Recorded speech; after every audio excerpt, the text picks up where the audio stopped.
Yep, we're good. And we're live. Welcome, everybody, for the sixth Great Israel-Palestine debate. It's a pleasure to have you all here with us. Whoever is joining us for the first time, a little bit about what the Great Israel-Palestine debate is all about. It's not a traditional debate where one side is aiming to defeat the other. Rather, our goal here is to find common ground on the most important issues we face today. Both sides win if they find the ability to have a respectful conversation despite their differences and work to find common ground. In addition to that, this is a platform where we host people with a variety of different perspectives to really provide educational material on the Israel-Palestine conflict from people who are on the ground experiencing it from all different narratives and perspectives. So that's what we're here to do. This is a live session. Feel free to ask questions. We're going to have time for questions at the end. And I'll just put it out there. If you're going to engage in dialogue in the comment section, let's try to keep it respectful. Because if you're trying to convince somebody of something, the best way to do that is to show them respect. The second you disrespect somebody, they're pretty close to what you have to say. So please keep that in mind when you're engaging in comments in the comment section. Today, our two guests, I'm very happy to present Rudy Rochman. It's his third time back. That's just a sign that he does good work and people like him. And Marwan Abdelhamid, and it is his first time. It's a great pleasure to have him. They are both great activists, and I'll just start by giving them a few minutes to tell you guys who they are and what they do. So Marwan, the honor is yours. Thank you. So first of all, I just want to say this is a great opportunity for myself. Abdelhamid. Was that? Sorry, all good. That's a little feedback loop on my end. Yeah, no worries. Yeah, so I just want to, first of all, thank both of you. I think this is a really, really cool opportunity to have kind of, or to have this discussion from maybe a different lens than what we're usually used to. I think that me and Rudy being young advocates for both of our communities, it's important for people to hear what we have to say. So I'm Marwan Abdelhamid, and I am Palestinian, born in Jerusalem.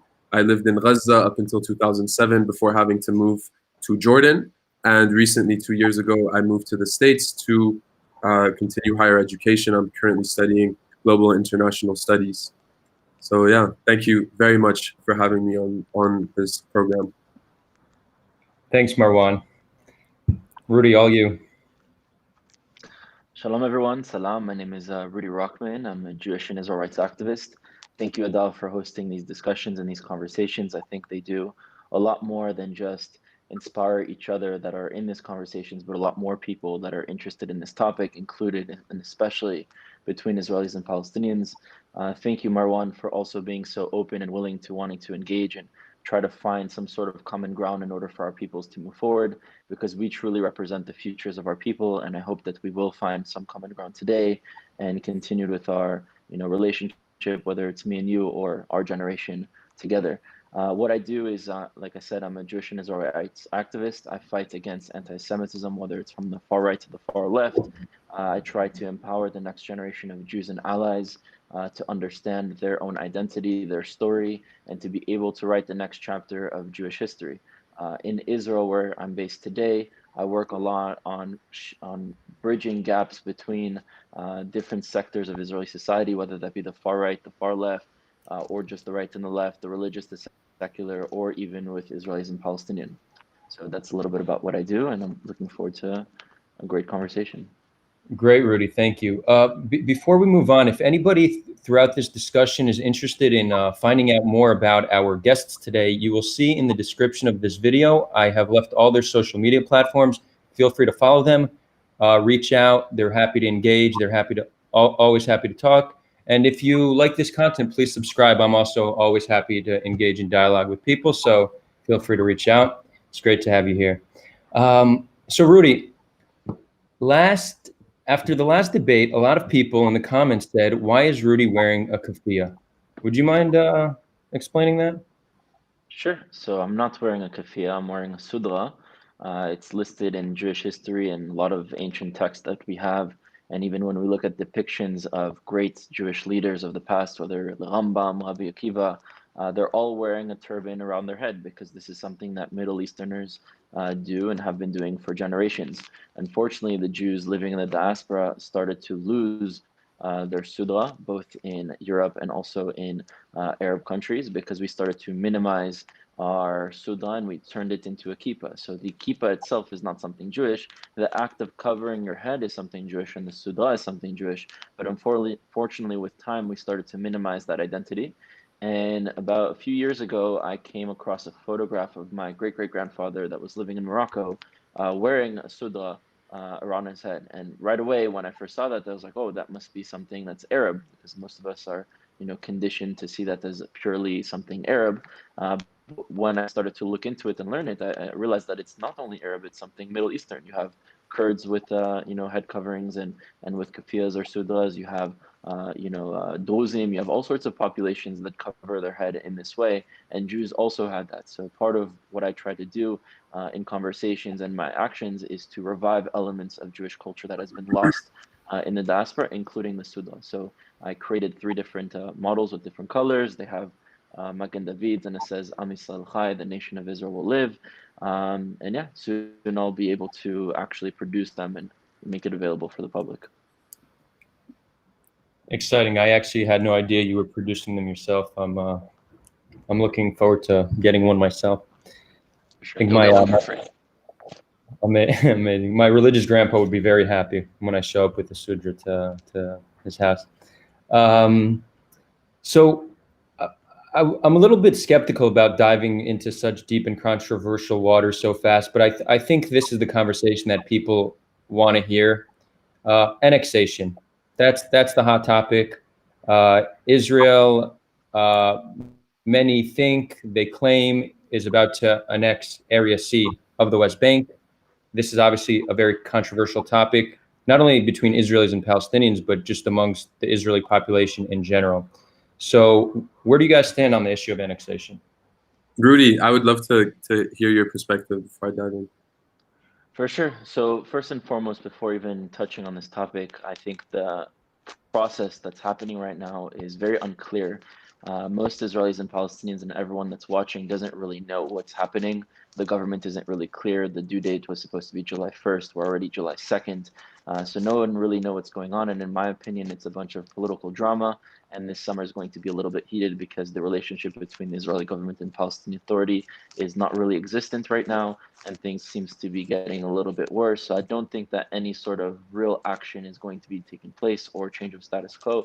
I think it's all political talk, especially with the recent Israeli elections that just happened a few months ago. So that's what I think is actually happening. In terms of the conversation, from what I've understood that regards annexation, the conversation is around 3% to 30% of Judea and Samaria slash the West Bank, and that 3% to 30%, whatever it will be, is only only Area C. So for those of you who don't know, in 1993, the Israeli government and the Palestinian Authority agreed to divide Judea and Samaria, the West Bank, into Area A, B, and C.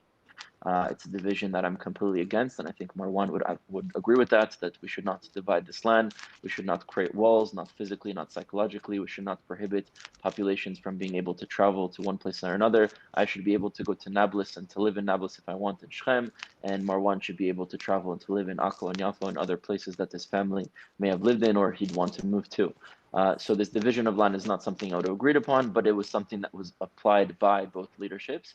And Area A would be completely controlled by the Palestinian Authority, B would have a mutual control, and C would be completely controlled by Israel. The conversation around annexation, or some people call restoration, is only around Area C. So in Area C, you only have Jews living there, that are living in that area. And annexing that area wouldn't actually change anything for the status of people. Would just officially recognize that region as a part of Israel, because Area A and B would not be touched, so Palestinians would not be displaced. Palestinians would not have any different types of limitation of movement, because if they're already going through Area C, they'd just be going through Israel. Nothing would really be changing.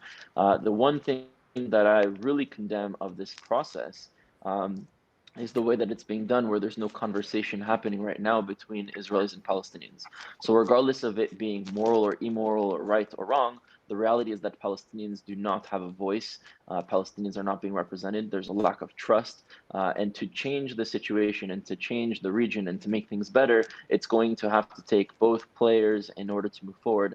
And the way the Israeli government is approaching the situation is, well, the Palestinian Authority is not engaging with us. Well, we're going to continue building and we're going to continue annexing, or we're going to continue doing things in our end. And that's invoking a lot of frustration and distrust from the side of the Palestinians, that they reject anything happening on the side of Israel. And I think the process that is being done is inherently harmful.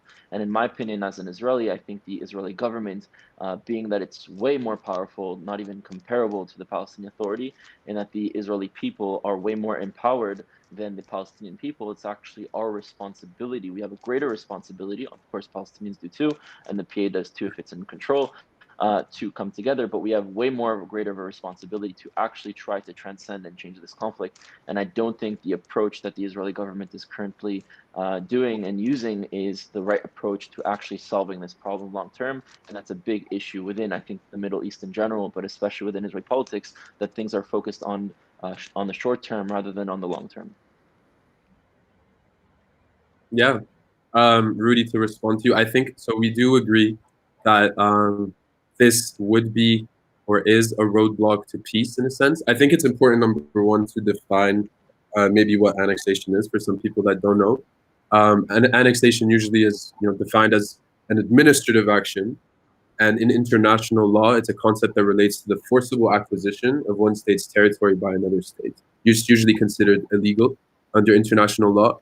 And I think that as Palestinians, what a lot of us see this as is a result of decades of Israeli expansion at the expense of a potential Palestinian state that would have come out of the Oslo Accords. Now, me and Rudy both agree that we should not split this land in that sense, but I think it's important to realize that the Oslo Accords were put in place, and that so Area C, when we talk about Area C, this is a temporary jurisdictional category that was invented by the peace process. There are actually some Palestinians that do live there, although a very small minority.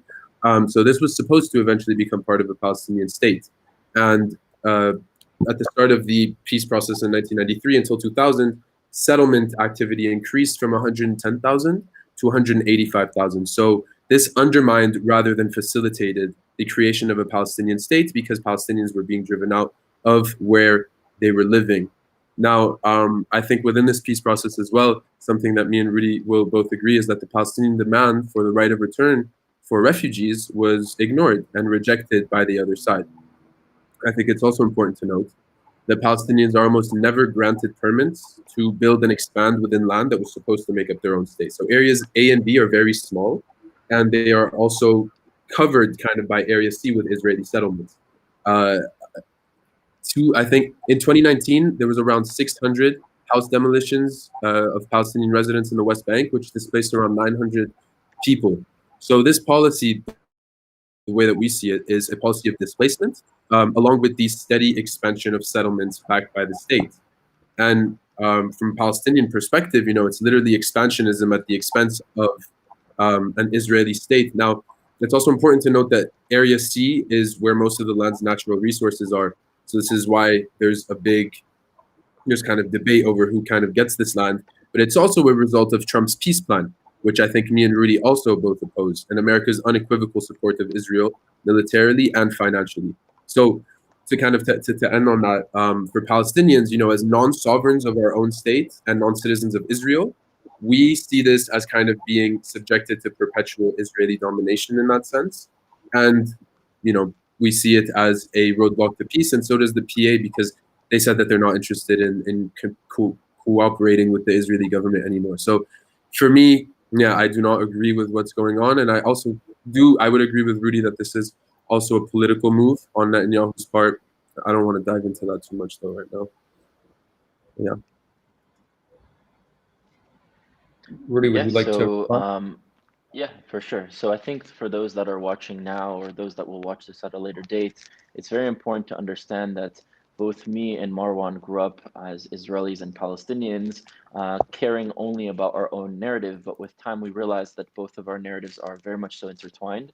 And so when we have conversations, although sometimes we may disagree on some statistics or some perspectives, for the most part, we actually agree on. And even if we disagree on things, we kind of like, okay, well, that's not really the main issue. The main issue we actually agree on, and let's not let that take us away from actually achieving a better resolution for all peoples in the land.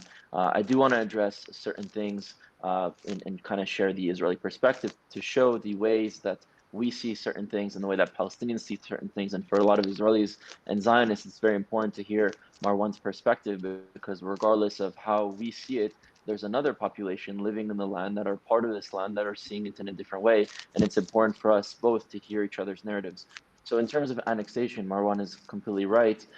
So it's one state taking the land of another state. However, Judea and Samaria, the West Bank, was not really another state. It was under the control of Jordan, but it was never really a part of Jordan. So the last leadership really that controlled it before Jordan was the British, which both me and Marwan would agree should have never been there in the first place. In terms of Judea and Samaria, the West Bank being taken by Israel in the Six-Day War, that was done in a defensive war. Now, some people will say, well, Israel preempted and they attacked first, so it's not a defensive war. But all scholars and historians agree that the Egyptian army, aligned with the other armies, blocked the Suez Canal, which is a clear act of war, and they were bringing armies to actually attack Israel. So even though Israel preempted, it was still a defensive war. However, regardless of defensive or not defensive, again, even if we disagree on certain histories or narratives around the history, we both agree on being able to move forward. And we both actually don't only want peace, we want justice. Because in my opinion, I was raised with this concept of we want peace, we want peace. But what does peace really represent? Peace represents a time where two or more parties don't have an incentive to fight each other. And that's not what we want. We don't just want no incentives to fight each other or a continuation of the status quo that's nonviolent. We want justice, and we want justice for both sides and not at the cost of one side or another. Now, when Marwan talks about settlements, he's talking about the communities being built in Judea and Samaria, the West Bank. For me, I personally find the term settlement problematic because settlement implies people being foreign. And the Jews are definitely not foreigners in Judea and Samaria. You dig in the line and you find our history. In fact, we were living there until 1948. Many of the communities were displaced, just like as Palestinian villages were displaced as well. That's what happens when you have conflict. And we wouldn't call a new Palestinian village or community or city a settlement, so I don't think we should call new Israeli cities or communities settlements. In terms of house demolitions, for the most part, I'm against them.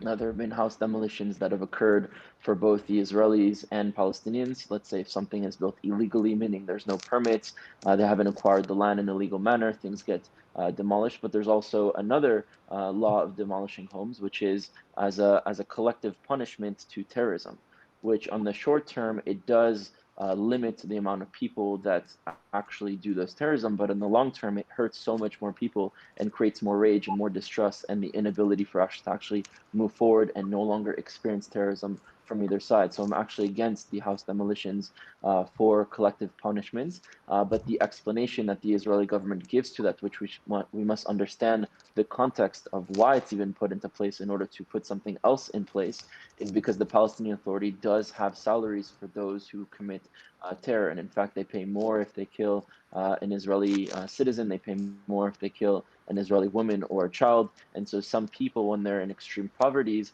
and let's say they have a lot of frustration and they want to let out their frustration, they go and do that, and their families would have monthly salaries. So in order to remove that economic incentive, Israelis decided, or the Israeli government decided to, demolish the homes of those that are terrorists, which I understand the context behind it. But if we look at things in the long term, it's only destructive to both populations.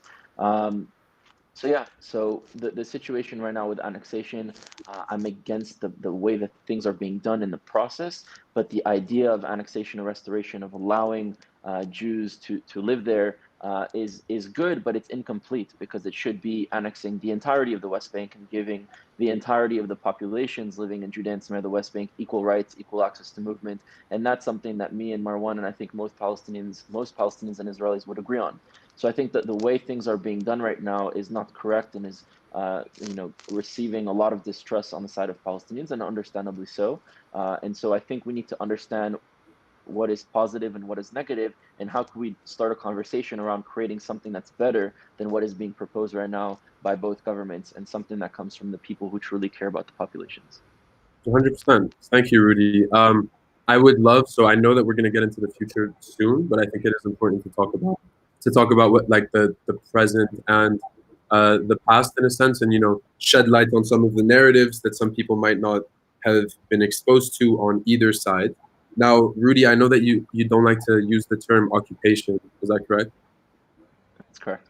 Okay. So I think that, you know, basically agreed by the international community that occupation is when one nation's military is in control of an area where a population does not belong to that nation. And it's also basically agreed and enshrined in international law that the West Bank, East Jerusalem, and Gaza have been occupied by the Israeli military. Now, you know, in the West Bank, you have people living in a land which was partitioned, which me and you agree that shouldn't happen, but they're now under different legal regimes. And there's also a vast inequality in regards to access to resources and expansionism and settlements. Now, to talk about occupation, right, I think that it's agreed. So I really haven't created the term occupation. It's something that comes from the Fourth Geneva Convention.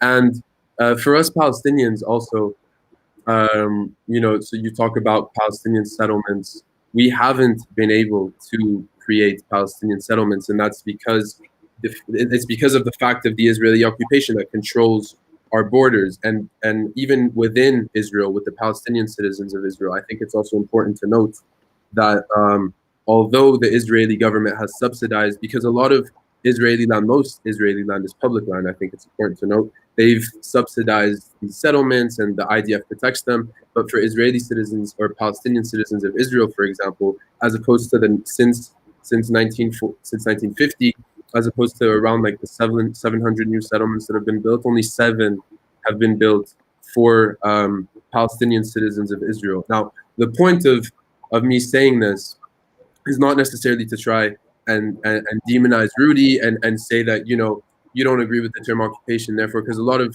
this conversation, you know, gets down to the definitions, and I don't think that's necessarily very constructive. I think that we should look at it more in terms of, you know, the humanitarian aspect of it and the way that the people are being treated, which me and Rudy do have an understanding on, and understand that, you know, there is a vast injustice that's being committed on the side of the Palestinians. We can talk about Israelis, but I think that also comparing especially freedom of movement, I think it's important to realize that freedom of movement has been greatly restricted on the Palestinian side from the state of Israel.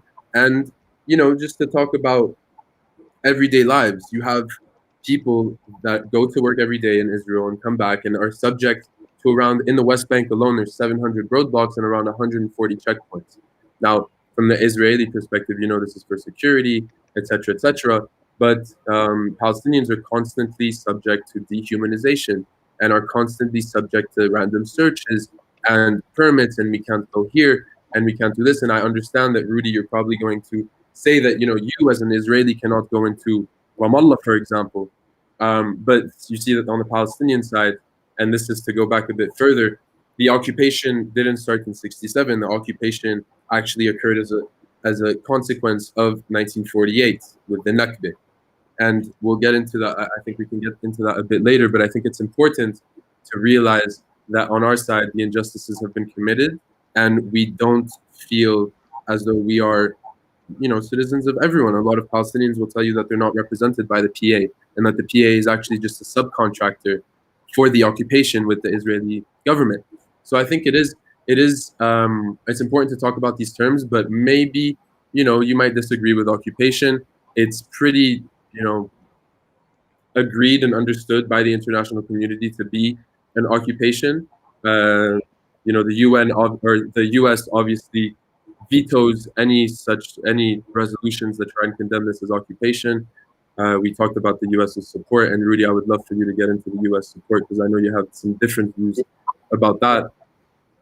Yeah, go ahead. I chime in real quick on the term occupation, because it does seem to be a word that triggers many Israelis, and then when any Palestinian or pro-Palestine person sees see somebody trying to deny the fact that there's an occupation, they get offended. So we kind of get stuck on this terminology. Yeah. And I think there's a better way to look at it. Many Jews, many Israelis get offended by the term occupation because they don't want it to. Jews are native to that land, so they do not feel like they can occupy a land that they're native to. So what bothers them about the term is that it almost implies that they're not native. What's interesting is what is bothering Palestinians about the occupation is less so Jews being native to the land, but more the fact that they need to live under another nation's military rule. It has everything to do with that. It doesn't. I don't think it has anything to do with Jews being native to the land. Exactly. To bring a point. Let me finish this point real quick. So I'm wondering, and I'm thinking out loud, it might be worth to adopt a term that doesn't imply that Jews aren't native, but still describes the reality on the ground, which is unjust and just unsustainable, which is one nation living under another nation's military rule. So maybe we just call it Palestinians live under a foreign nation's military. Maybe that's not sexy enough, but it would be interesting to explore if we could have a word that that's not triggering both sides. I just think it would help us have more productive conversations. I'm happy to hear your thoughts on that. Yeah, just one more point before Rudy chimes in. I think that it's important to realize why international law exists in the first place. Post World War II, never again. So us Palestinians didn't create the term occupation, but there were rules that were put in place after World War II. And so I think for us, the way we see it is that it's either we live in a world where there are rules or where the rule of the strongest prevails. And in this case, the strongest is obviously Israel. So, and with the immunity that Israel has been able to carry out this occupation. And for me, so you probably won't agree with this, but if you don't want to use the term occupation, then it's martial law applied on a racial basis. I don't see any other way, and I would love for Rudy to tell me what you would want to use to describe the reality on the ground, because we both agree that this is unsustainable, obviously, and very unjust. Yeah, so again, I want to start off by saying a point that I forgot in the last segment. What me, Marwan, and Adar are doing is not necessarily just being advocates, but being activists. And I see a difference within those two words, whereas if you're an advocate, you're a supporter of something, you're a fan of something, which is good. When you're an activist, you play a role in that struggle. You play a role in fighting to end injustice and create justice and move forward. And I think anyone that is getting involved, if they're Jewish or Palestinian or Israeli or Arab, that are have some sort of connection to this land and this region and this conflict, they should start seeing themselves as activists and not just supporters, because neither of us are supporters of ourselves. I'm not pro Rudy, I am Rudy. So I don't even think that Jews should be pro-Israel. They are Israel. I don't think Palestinians should be pro-Palestinians. They are Palestinian. And I think a lot of people that are living in the diaspora have this sort of disconnect from the actual conflict and suffering and cause, and they see themselves as supporters of the cause. But I think people should get even deeper involved the same way that me, Adar, and Marwan are. So in terms of occupation, the term, the definition from international law was not created for Israel or for the conflict between Israelis or Palestinians. It was created for other conflicts and other situations. And as you said, it's about an area being controlled by people that have no connection to that area. And that is why I think many, like Adar touched on, many Jews and Zionists and Israelis have a problem with it, because in the actual definition, it does make us seem as foreigners. Now, regardless of that, there's an experience of occupation, whereas Palestinians don't really know our narrative, know what's important to us, but they feel strangled. They're suffering day to day. They have limited of access to movement and to jobs and to opportunities and to resources and to things that need to change. And so for them, they're expressing occupation in terms of, we're being strangled and something needs to change. So with that, I completely side with. And again, like I said, I think Israel has a greater responsibility to change the status quo because we are in a position of power. And if the Palestinians were in that greater position of power, I would hold them to a greater responsibility, even though both still do have a responsibility. That doesn't remove complete responsibility from either side. So I do think a conversation around finding better terms is necessary. That doesn't mean we're necessarily going to find the term today, but there are terms that we need to fight for, and there are terms that I think we need to change. For example, Zionism is a term that we are never going to remove from our narrative, and Palestinian is a term that you're never going to remove from your narrative. And there are many Palestinians or pro-Palestinian activists that vilify and demonize Zionism, granted that most of them don't actually know what it means. And there are many Zionists and Israelis that vilify the term Palestinian and the identity Palestinian. And then we have to fight against both of them, because those are people using one cause against the other and not trying for us to move forward. Another reason why I don't really like the term occupation is because I don't really like when there's a double standard being held. Because one can say that Hamas occupies Gaza, or that the PA occupies Area A and a part of Area B. So if we use occupation in terms of control, we can use the term occupation in many different ways, and the area is so complex because there's three different regions under three different ways of rule, and there's Gaza on top of it, then there's Israel, and then there's Jordan. Like the term occupation, I think, is something that's not really fitting for the situation. And like Adar said, many Israelis, when they hear that, they right away get triggered into thinking that people are trying to call us and tell us that we don't belong here. And that has been a trauma that Jews have experienced throughout history, even in diaspora, constantly being told we don't belong. And finally, we've come home. Of course, we should have never fought a war. No one should have been displaced. No one should have been killed in 48 before or after. However, there's a reality of a conflict, and we need to find a way to move forward, but not kick out any people, and allow also have a conversation, open conversation about how people can return. So also, I wouldn't say that natives building in the reservation, whether they're Native Americans, Yazidis, Kurds, Aboriginal, Coptic, Tibetans, Maoris, Polynesians, if a native population were, partially displaced and were to come back and rebuild on the reservation that their native population came from, we wouldn't really call those settlements and occupation. We would try to find something that's more fitting, that doesn't really represent other occupations like Russia swallowing up countries and other countries in the past swallowing up countries. And a new Palestinian village, if someone were to call that a Palestinian settlement, I would also be against it, because I can't apply a double standard. Palestinians are not foreigners.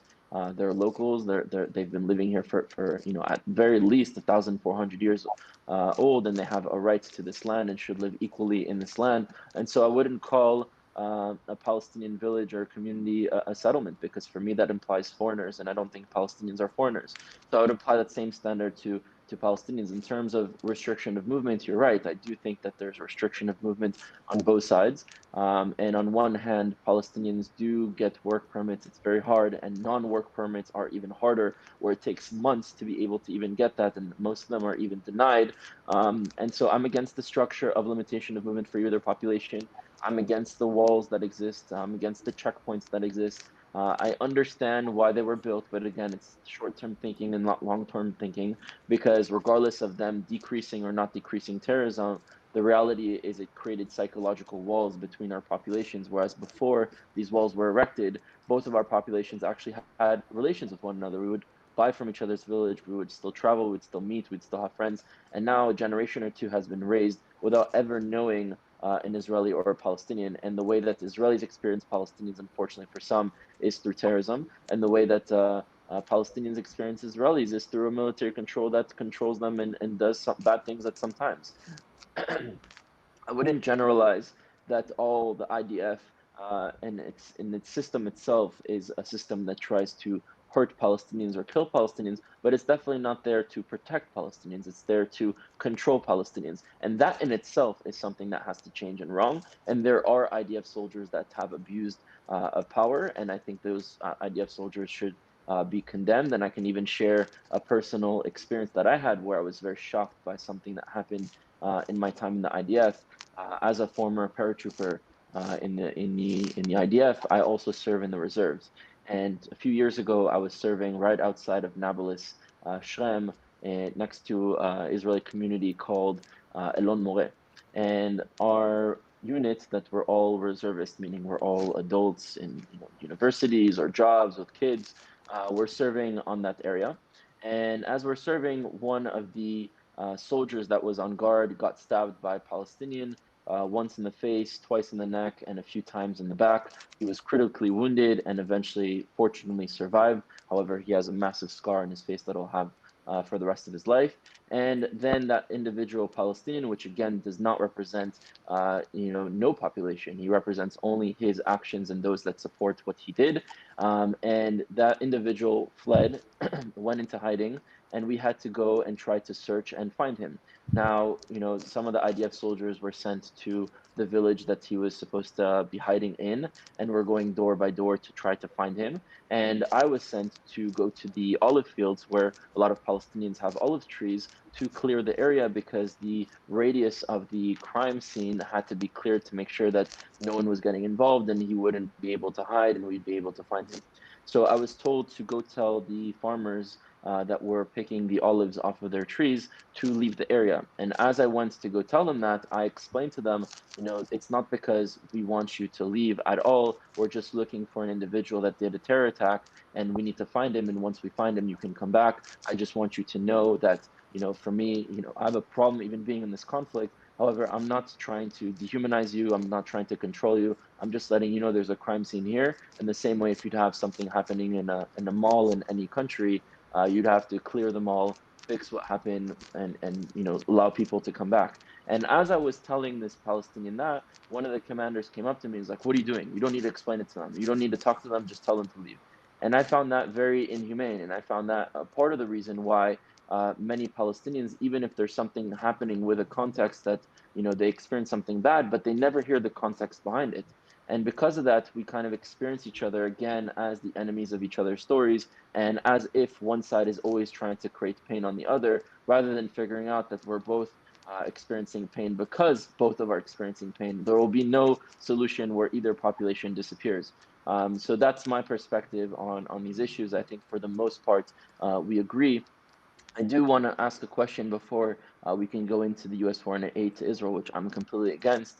What do you mean by the occupation started since 1948? Because I do believe there should be a space and a day to commemorate and talk about the Nakba, which, for those who don't know, it's the great catastrophe of many Palestinians being displaced, many Palestinians losing their lives. However, the Nakba is particularly on the date where the British were forced out by the Israelis. And so a lot of Israelis see that date as not the right date to be chosen. There should be a date to talk about, the consequences of the wars that happened in 48, and the fact that the British actually turned us against each other by empowering the wrong individuals and putting ideas into our minds that we wanted the destruction of each other. However, when the British left, I think should be actually a day that we should both celebrate. We should both commemorate the suffering and losses that we experienced post the British leaving, because unfortunately we were not able to build a society together. We were right away forced to, get in a sort of war for political reasons of usually other people, not Israelis and Palestinians. So I'll address the foreign aid after, but I'd love to know your perspective on what you mean by the occupation started since 48. Of course. Thank you. Yeah, of course. And I think to address this point, I think that we need to talk about Palestinians' relationship with Zionism. So, Rudy, just real quick, if you could give me your definition of Zionism, just for the people watching. Yeah, so Zionism is the right for the Jewish people to self-determine in their ancestral homeland. And there are many streams when it comes to Zionism. There's religious Zionism, secular Zionism, right-wing Zionism, left-wing Zionism. We need to understand that those that identify with this term only believe, and it has nothing to do with the conflict or Palestinians, that the Jews should have a right to self-determine in that land. Right. Yeah. So I'll say this, that I am not against the Jews' right to self-determine in that land, and I do not deny the historical connection.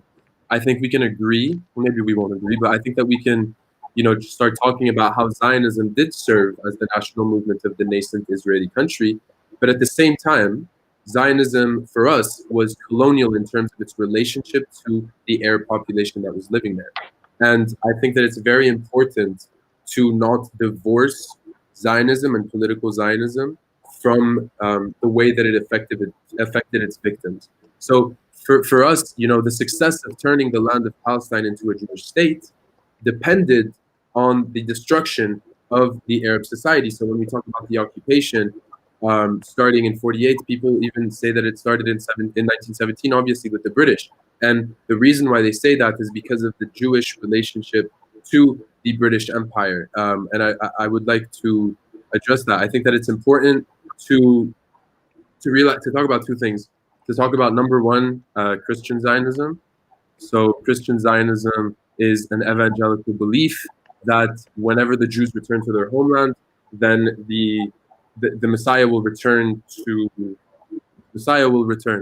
right? And so for me, the way that me and a lot of Palestinians, the way that we see it is that the British relationship with the Jewish community, the Yishuv, versus the Arab population was very disproportionate.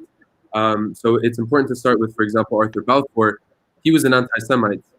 He actually supported the Aliens Exclusion Act, which restricted Jewish immigration into England. And a lot of people feel that Christian Zionism was a way for people to advocate for the expulsion of Jews from their lands in return for the only Jew that they want, which is Jesus Christ.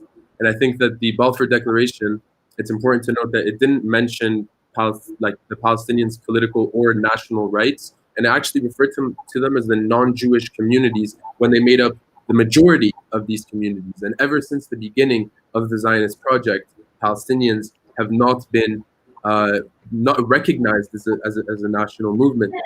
So I think that it's important also to talk about how Britain wasn't willing to respond to the national demands of the Palestinians while treating, for example, the Jewish agencies, right? They created a Jewish agency as the representative of a national movement. And Article 4 of the mandate, for example, authorized the Jewish agency to share in the administration in the country, in the British mandate, but nothing for Palestinians. So we Palestinians were against the fact that a colonial power was facilitating the immigration of foreigners. And Rudy, you will disagree with this, but for the Palestinians living there, they were foreigners. They were mostly foreigners coming from Eastern Europe. So they were against the immigration of foreigners into their lands and the privileging of their rights over the Palestinian rights. Also, for example, Herbert Samuel was a British politician and Zionist. He enacted a lot of legislative items to ensure that Arab lands would pass into Jewish lands. I think it's important to talk about Zionism, and we will probably disagree on the colonial aspect, because I know that Adar and Rudy, you will say that it's not colonialism because we didn't come from a colony, and I understand that the Jewish people see themselves as the indigenous population, which is why this conflict is not necessarily similar to like Algeria with the French settlements, etc. But I think that ever since the beginning of the Zionist movement, the leaders understood that in order to create a Jewish majority in the region, which did not exist in a Jewish state, they would have to drive out the native population. I would like to point out a quote from the head of the Jewish Agency's colonization department, which they called themselves. He said, "Between ourselves, it must be clear that there's no room for both people to live together in this country, and that there is no way other than to transfer, which means to ethnically cleanse, the Arabs from here to the neighboring countries. Not one village, not one tribe should be left." And I think that we can both agree that this goal was accomplished in 1948 after the destruction of around 500 Palestinian villages in what we now call the Nakba. So I think also what's important to realize is to justify this reality, and a lot of Israeli new historians talk about this, Ilan Pape, Benny Morris, Avi Schleim. Zionists have, and not all Zionists, but a Zionist narrative that I've come upon personally is that they continue to dehumanize Palestinian Arabs in their experiences. So when we talk about Zionism, I think that it's very important to emphasize how it affected its primary victims, which were and continue to be Palestinians. I'm not against the self-determination for Jews in that land, but I think that what Israel has come to represent in the eyes of Palestinians is an exclusivist ethno-national state, right? And so when we talk about Zionism, it's very important to talk about how the Jewish people saw it and how they saw it as a national movement 100%. But I think that to divorce it from its colonial nature in terms of its relationship with the Arab population is disingenuous in that sense. And I think that it doesn't allow us to move forward, because also a big part of, I think, in my opinion, reconciliation is listening to each other without necessarily objecting directly, or there's a lot of good that can be done from momentary empathy. I'm really big on empathy. I think that when you listen to someone, it kind of fulfills a deep psychological need to be understood. So when we talk about Zionism and then we're immediately met with, oh, but this and this and this, I mean, sure, this is your narrative, but I think that it's important, it's very, for us, and for me at least, it's very important to talk about Zionism in terms of its relationship to the Arab population and how they experience Zionism. Because right now, I mean, Rudy, I'll tell you, I told a lot of people that I was talking to you, Rudy, an ardent Zionist, and some people would consider that normalization, right? Because they would say that, there's a difference between Jews and between Zionists and between all this kind of stuff. I don't consider this kind of talk normalization. On the contrary, I think that it's very, very important for both people to come together and to present narratives without screaming and getting mad and being triggered by certain words, right? So I really appreciate, and you probably understand that the Zionist movement also coincided with, the peak of the colonial movement in Europe. So for us Palestinians, and even the partition plan for us, I hear like a narrative is that, the Arabs didn't accept the peace plan, etc. Rudy, me and you would agree that you probably wouldn't, like, we wouldn't have accepted the peace plan either, because it was seen as a foreign body imposing a solution and imposing, kind of taking away our land. So when I talk about the occupation starting in 48, I'm talking about people not being represented, even though we were never represented, right? Even under the Jordanians and under the Egyptians. And it's also important to note that Hajj Amin was against the unilateral invasion of Israel in 1948. So we've never been able to express self-determination in that sense. So when we talk about Zionism and self-determination, for us, it kind of seems like, okay, it's self-determination, but at the expense of my self-determination. So I really hope that you can, I hope that everyone can understand that, and I'm sure that you have some disagreements, but at the core, I think of one of the injustices for us is the way that Zionism was understood to be a colonial movement. Yeah, Rudy, before you chime in real quick, so I'm seeing in the comment section a lot of delegitimization of each other's narrative and identity. Let me make this clear.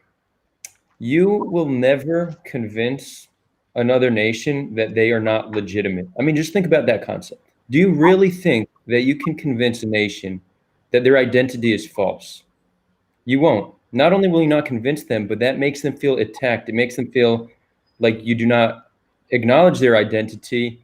It puts people in a state of defense and closes them to hear anything you have to say. And both nations have suffered greatly from the delegitimization of our narrative and identity. Let's quote something from our holy books. Do unto others as you would have others do unto you. The basis for all conversation we have should be acknowledging the identity of the other. So again, I'm not going to control what people say in the comments, but just know that not only are you wasting time with comments like that, but you're literally getting people defensive who you want to open up to your narrative. So by refusing to acknowledge the legitimacy of the other side, you are strengthening voices of delegitimization of your own side. That's exactly what's happening. So please keep this in mind when you want to delegitimize another side. Thank you. Rudy, all you, we did get a few comments that your volume's a little low, so if you could speak up, that would be great. Okay, so thank you, Marwan, for explaining what you meant by occupation since 1948. So I'll give you a little bit of my perspective again on the issues that you brought up, and then I'll address the US aid, and then maybe we can have a conversation around that. So again, I think the theme here is that the definitions of the terms, like Jews are very, to the point, very, we need to know exactly what this means, and if this is the detail that means that we are foreigners, then we're not okay with it, whereas I think a lot of Palestinians are more, from the sense, speaking from their hearts and their experiences and their feelings of what they go through, and that's the term that is that exists. So they use this term in order to apply it to their situation. But then Jews understand their situation, and Israelis understand their situation, but then they say, well, the term itself actually implies something even more negative and delegitimizes us, so it's not correct.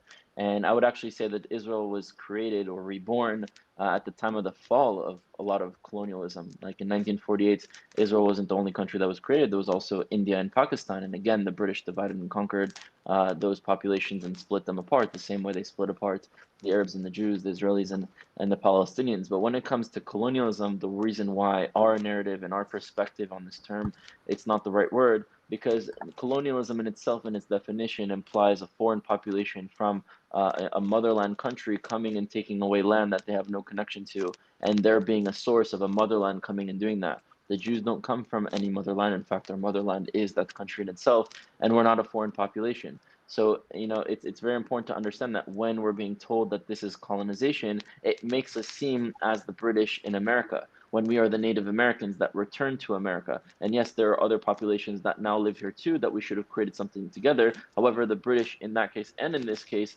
put those populations against each other, and we've been fighting since. And that, I think, is the cause for the Nakba and the status quo and the suffering, not Zionism. Again, Zionism as an idea is the Jewish right to self-determine, which was in a way accomplished. Now, it wasn't accomplished because Palestinians suffered. It was accomplished because the Jews kicked out the British. In fact, when we celebrate the Declaration of Independence and our Independence Day in Israel, we're not celebrating a war that we won against the Arabs. We're celebrating a war that we won against the British. That is our relationship to independence, not the Arabs leaving. It was the British leaving. And then what happened post that, unfortunately, was both populations having displacements and both populations having a lot of deaths, which should have never happened.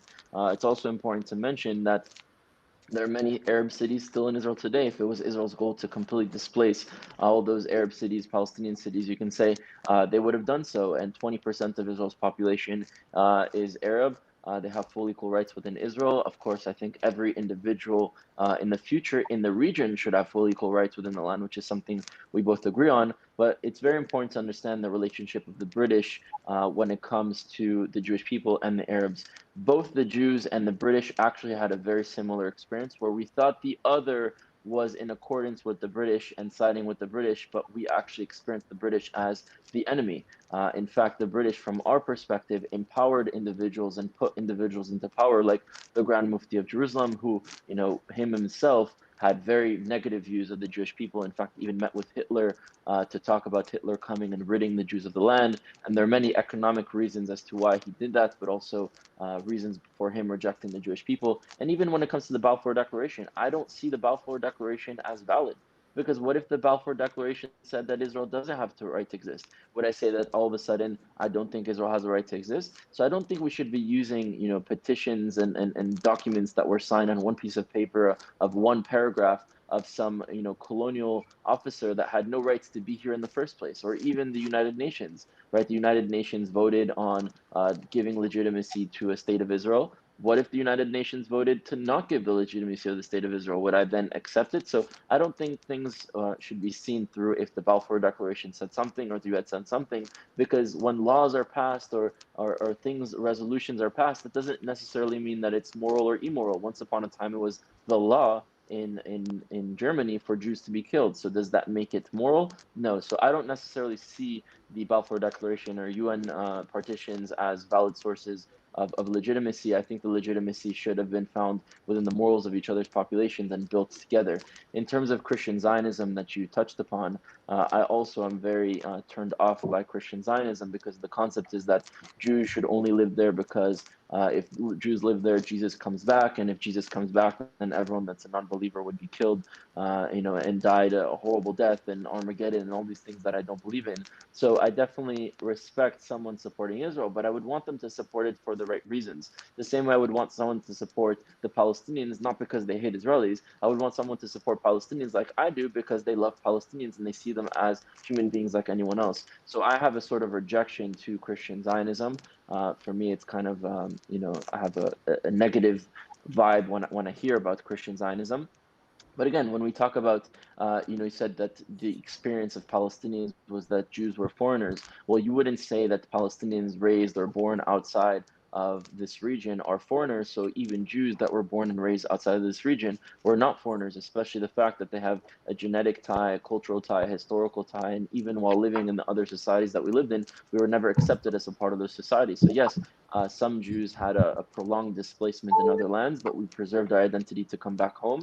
And I don't think that makes us foreigners. However, the other side, the Palestinians, did think and see us as foreigners, because then, the reality is that many of the Jews, especially in 1948, were Jews coming that were living in Europe. Not only the Jews that were living in Morocco and in Yemen and stuff like that, that had maybe more of a pop culture that was similar to the Arabs. So the experience that they saw a lot of people that were lighter skin tone, that dressed a certain way, that spoke a certain way, that thought a certain way. These are things that you adopt as you're mentally colonized. Like for me, English is the language that I'm most articulate in. However, the way I see it, my mother tongue is Hebrew. And I've been working since I was little to decolonize my tongue to be able to speak Hebrew, which is a process of decolonization. It's not only something physical, it's also mental and psychological that we have to go through as we're in displacement. So yes, the experience of many Palestinians could have been, we see the Jews as foreigners, but if we had those relationships and we understand the structures and the experiences and the identities, maybe they would have seen us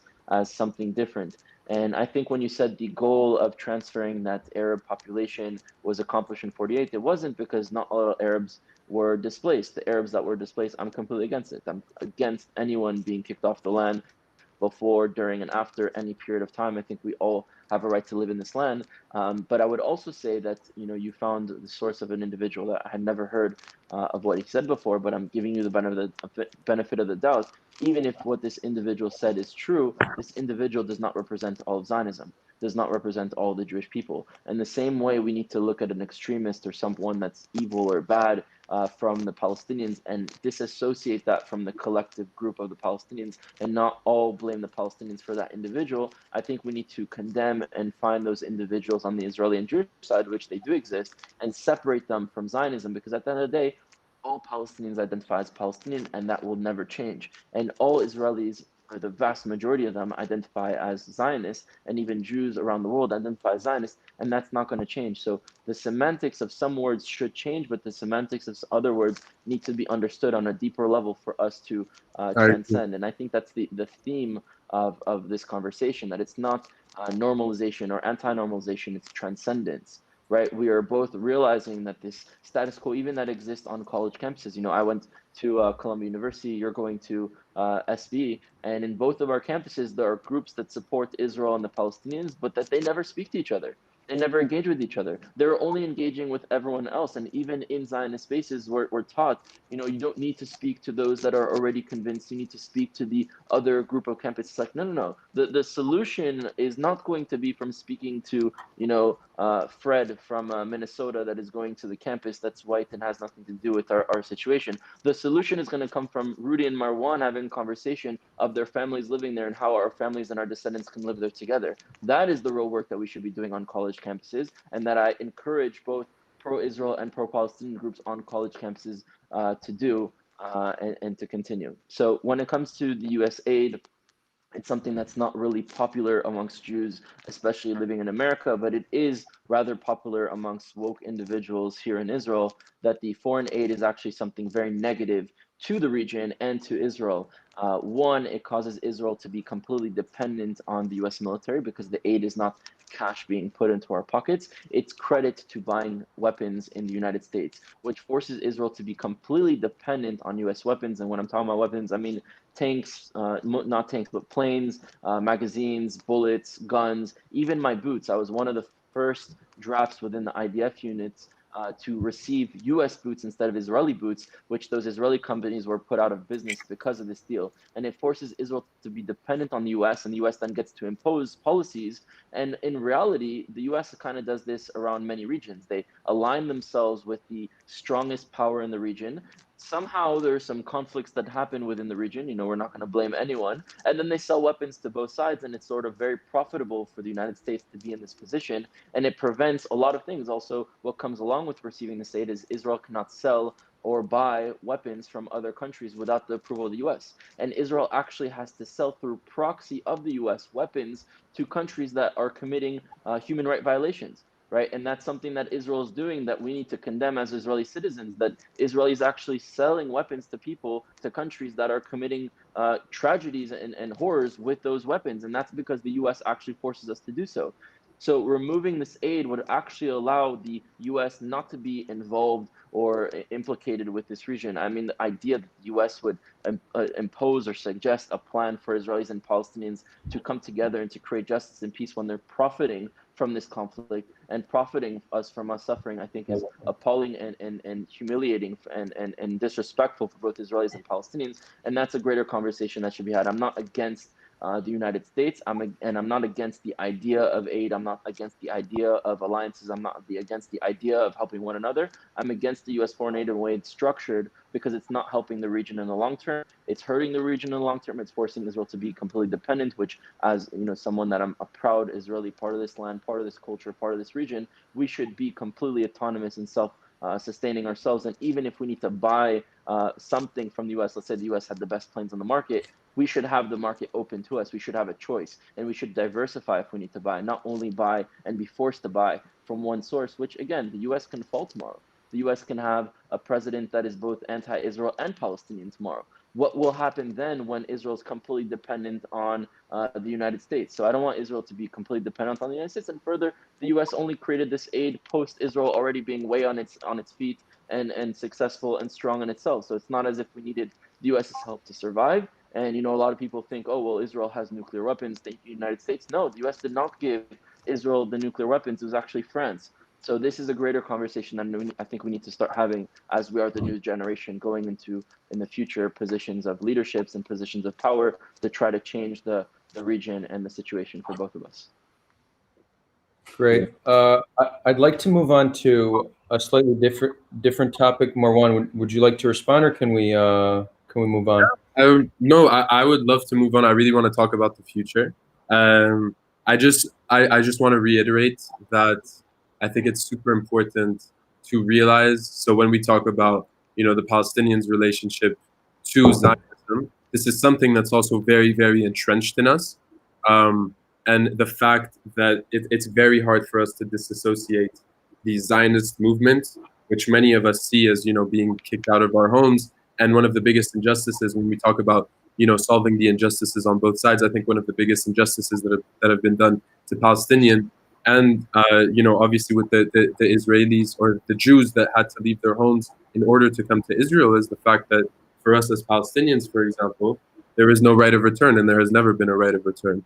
And we cannot go back to what we consider our homelands. And whenever we have this conversation, it's sort of delegitimized because either, you know, Palestinians were never a nation, which I think is inherently Eurocentric when you think about it, and then to use that as kind of a delegitimization of our basic human rights. And also, one point before we move on, this conflict, I think, has been and is right now very, very asymmetrical. And so these conversations are super important to have, but realistically speaking, Israel is much, and me and Rudy agree with this, Israel has more responsibility, much more responsibility. And I think that Israel also has a responsibility to address what has happened in the past. For example, the Israeli denial of the Nakba.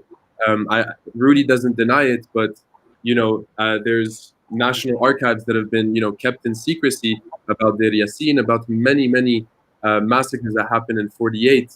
And the narrative, you know, to kind of delegitimize our experience as Palestinians and my grandfather's experience in 48 is, number one, either the Arabs told them, the Arab leaders told them to leave, which has been disproven time and time again, and also just, you know, the fact that there was never a nation. So for us, I think it's very important to feel as Palestinians that we are, it's not important, it's non-negotiable, that we are deserving of human rights. And right now, the status quo does not provide us with human rights. The status quo is an ethno-national, in my opinion, an ethno-national state, which privileges one group over the other and then occupies another, and doesn't even give them rights. I mean, the annexation would not give Israeli citizenship to any Palestinians any Palestinian cities that they would take over.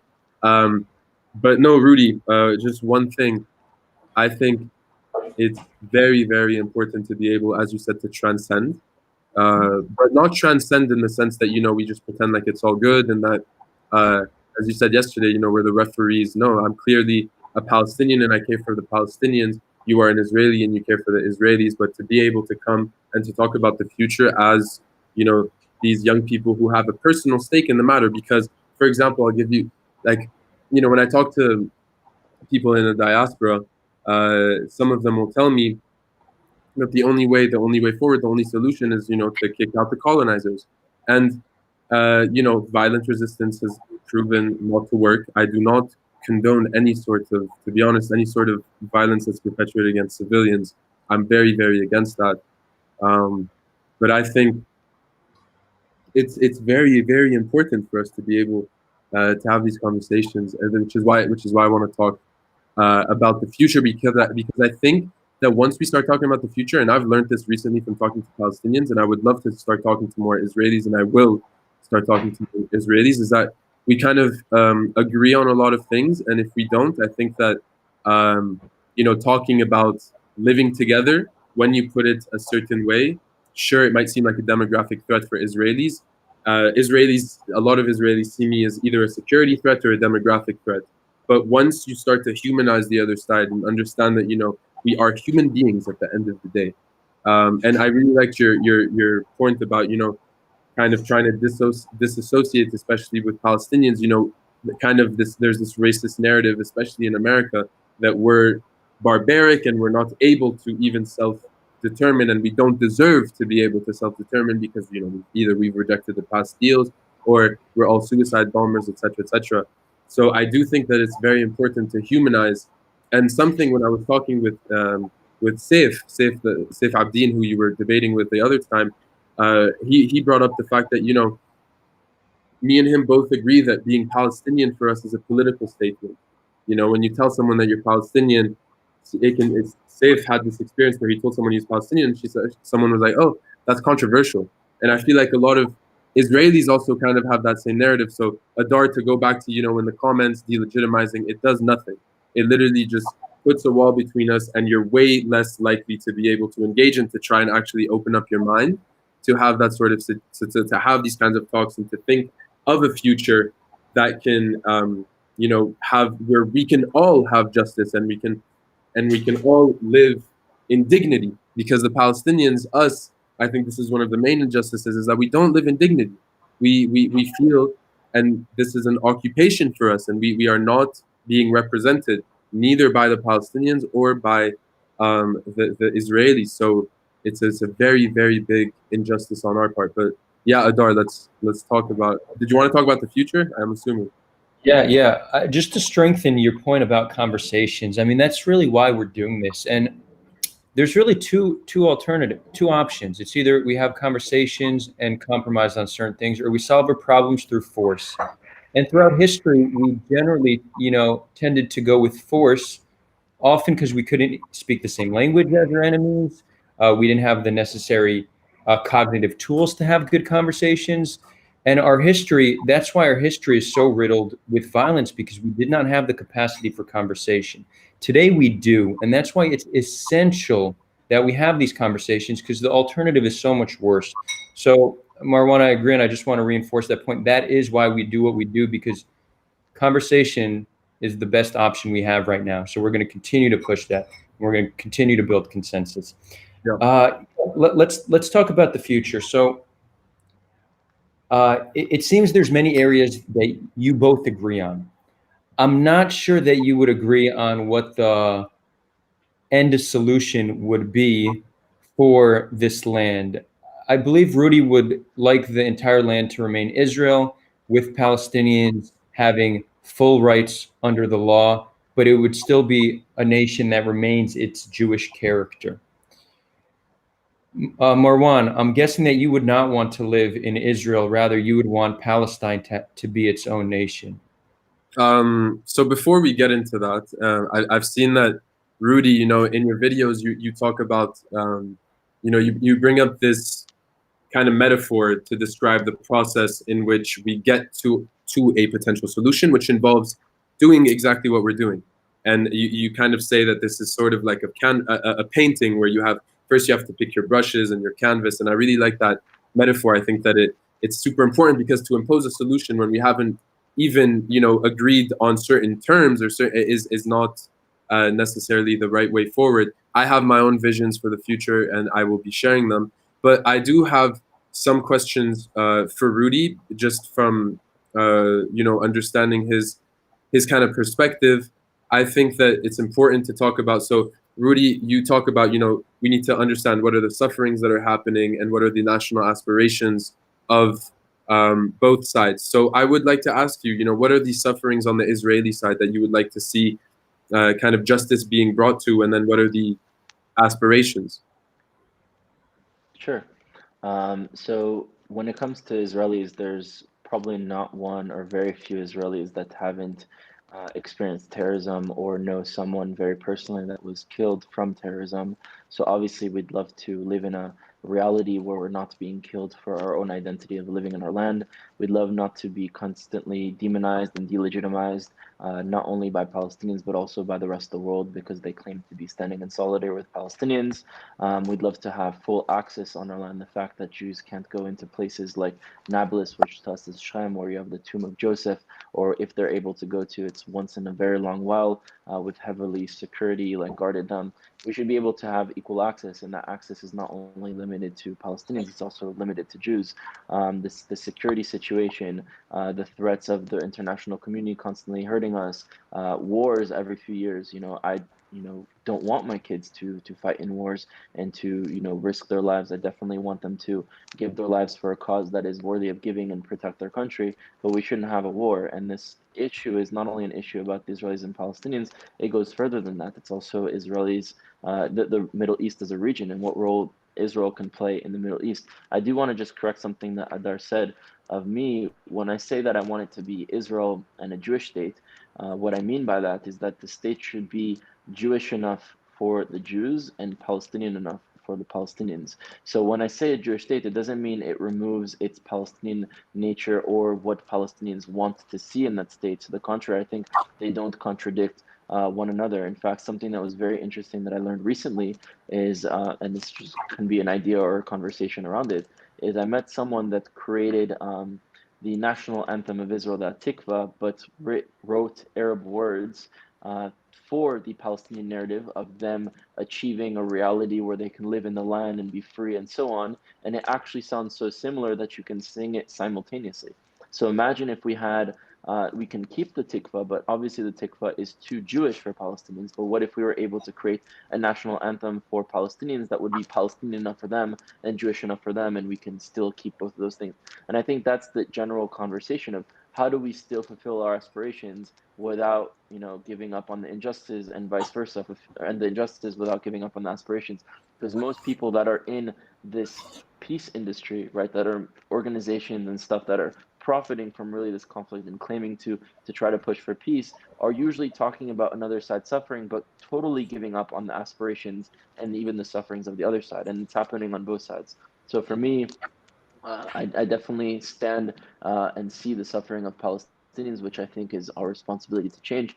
Apart from Israel being a stronger power, we also have a part of our culture as Jews that says to do tikkun olam and ol hagoyim.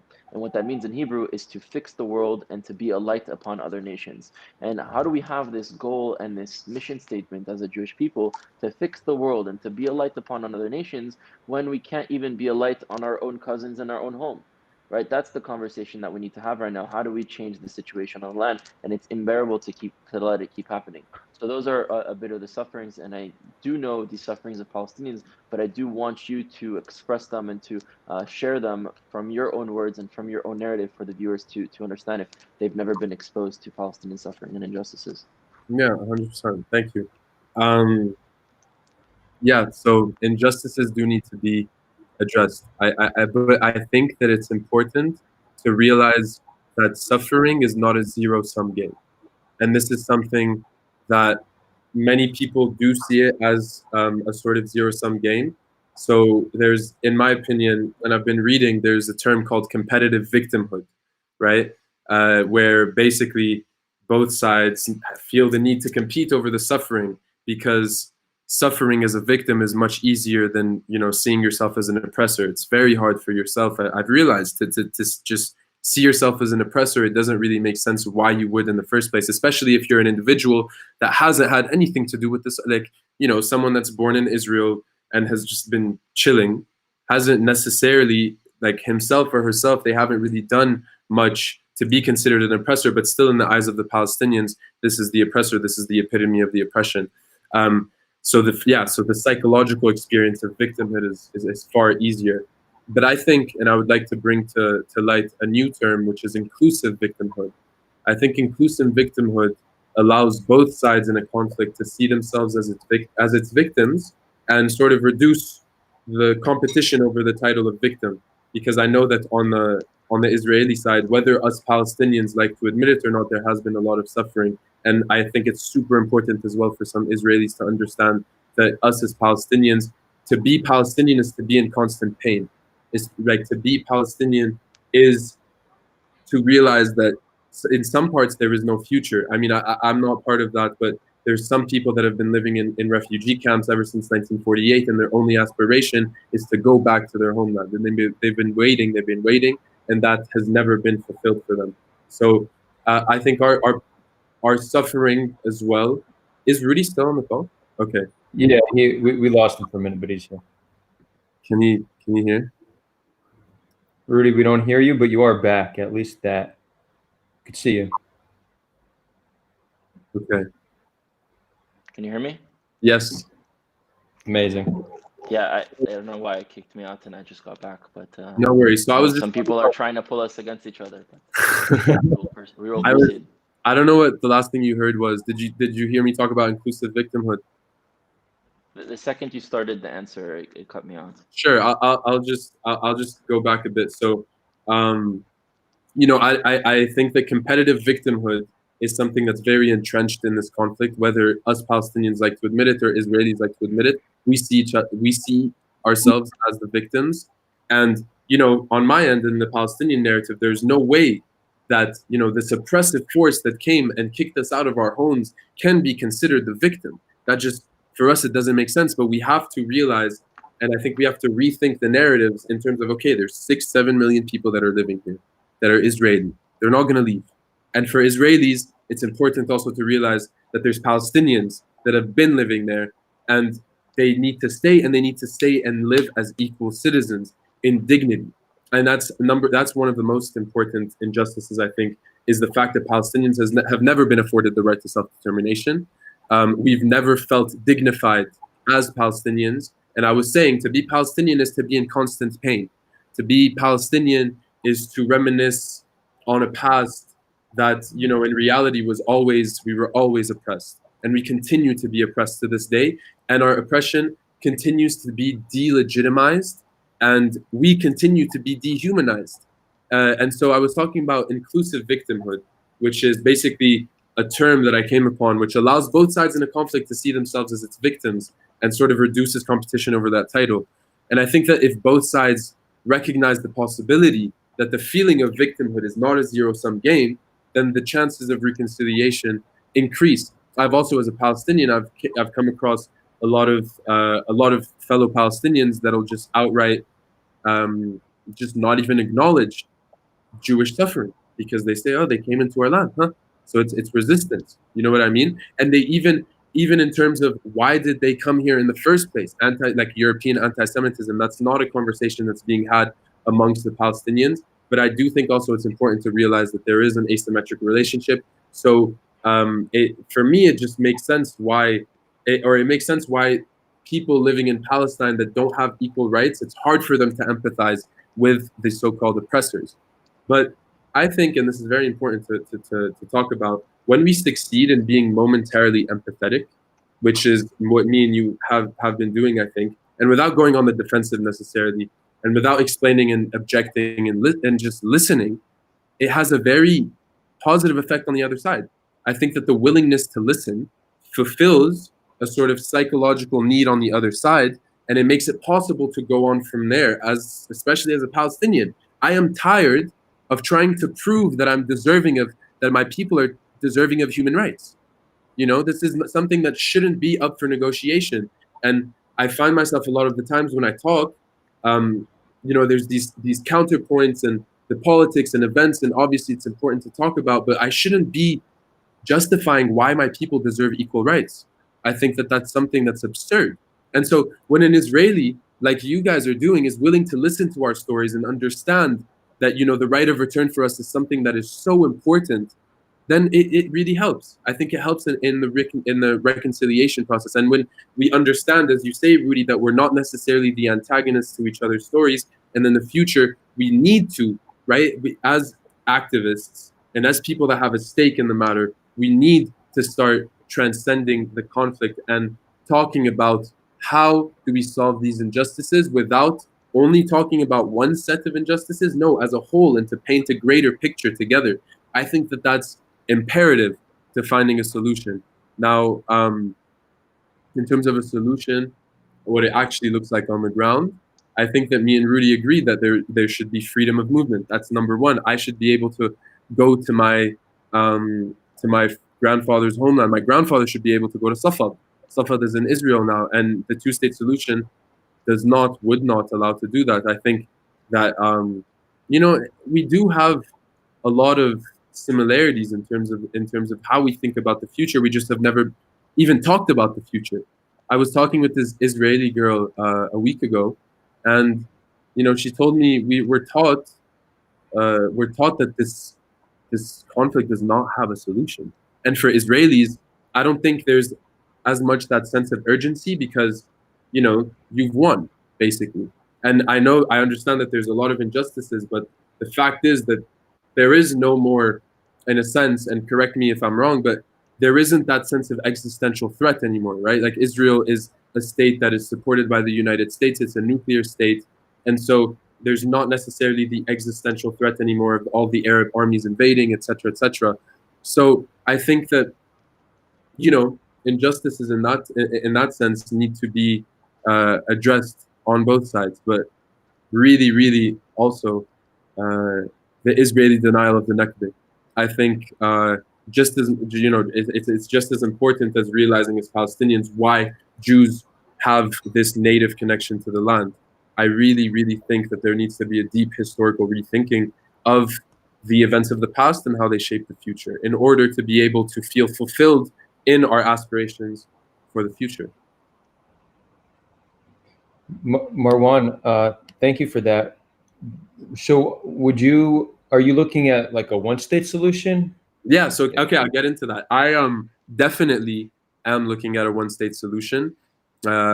Two-state solution does nothing to solve the conflict, in my opinion. Land for peace has been proven not to work, and it doesn't do anything for me. So this is purely from an individual standpoint. I probably would not be able to go back to Safad, and I think it's important to understand that right now it might not be conceivable in the minds of people that have been because as we say, for a lot of Palestinians, the only times we interact with Israelis is either as soldiers or as settlers that are that claim that they have a connection from God to the land, therefore you need to leave this place right now. And for Israelis, you only hear about us either on the media with Bibi or as being the victims of terror attacks.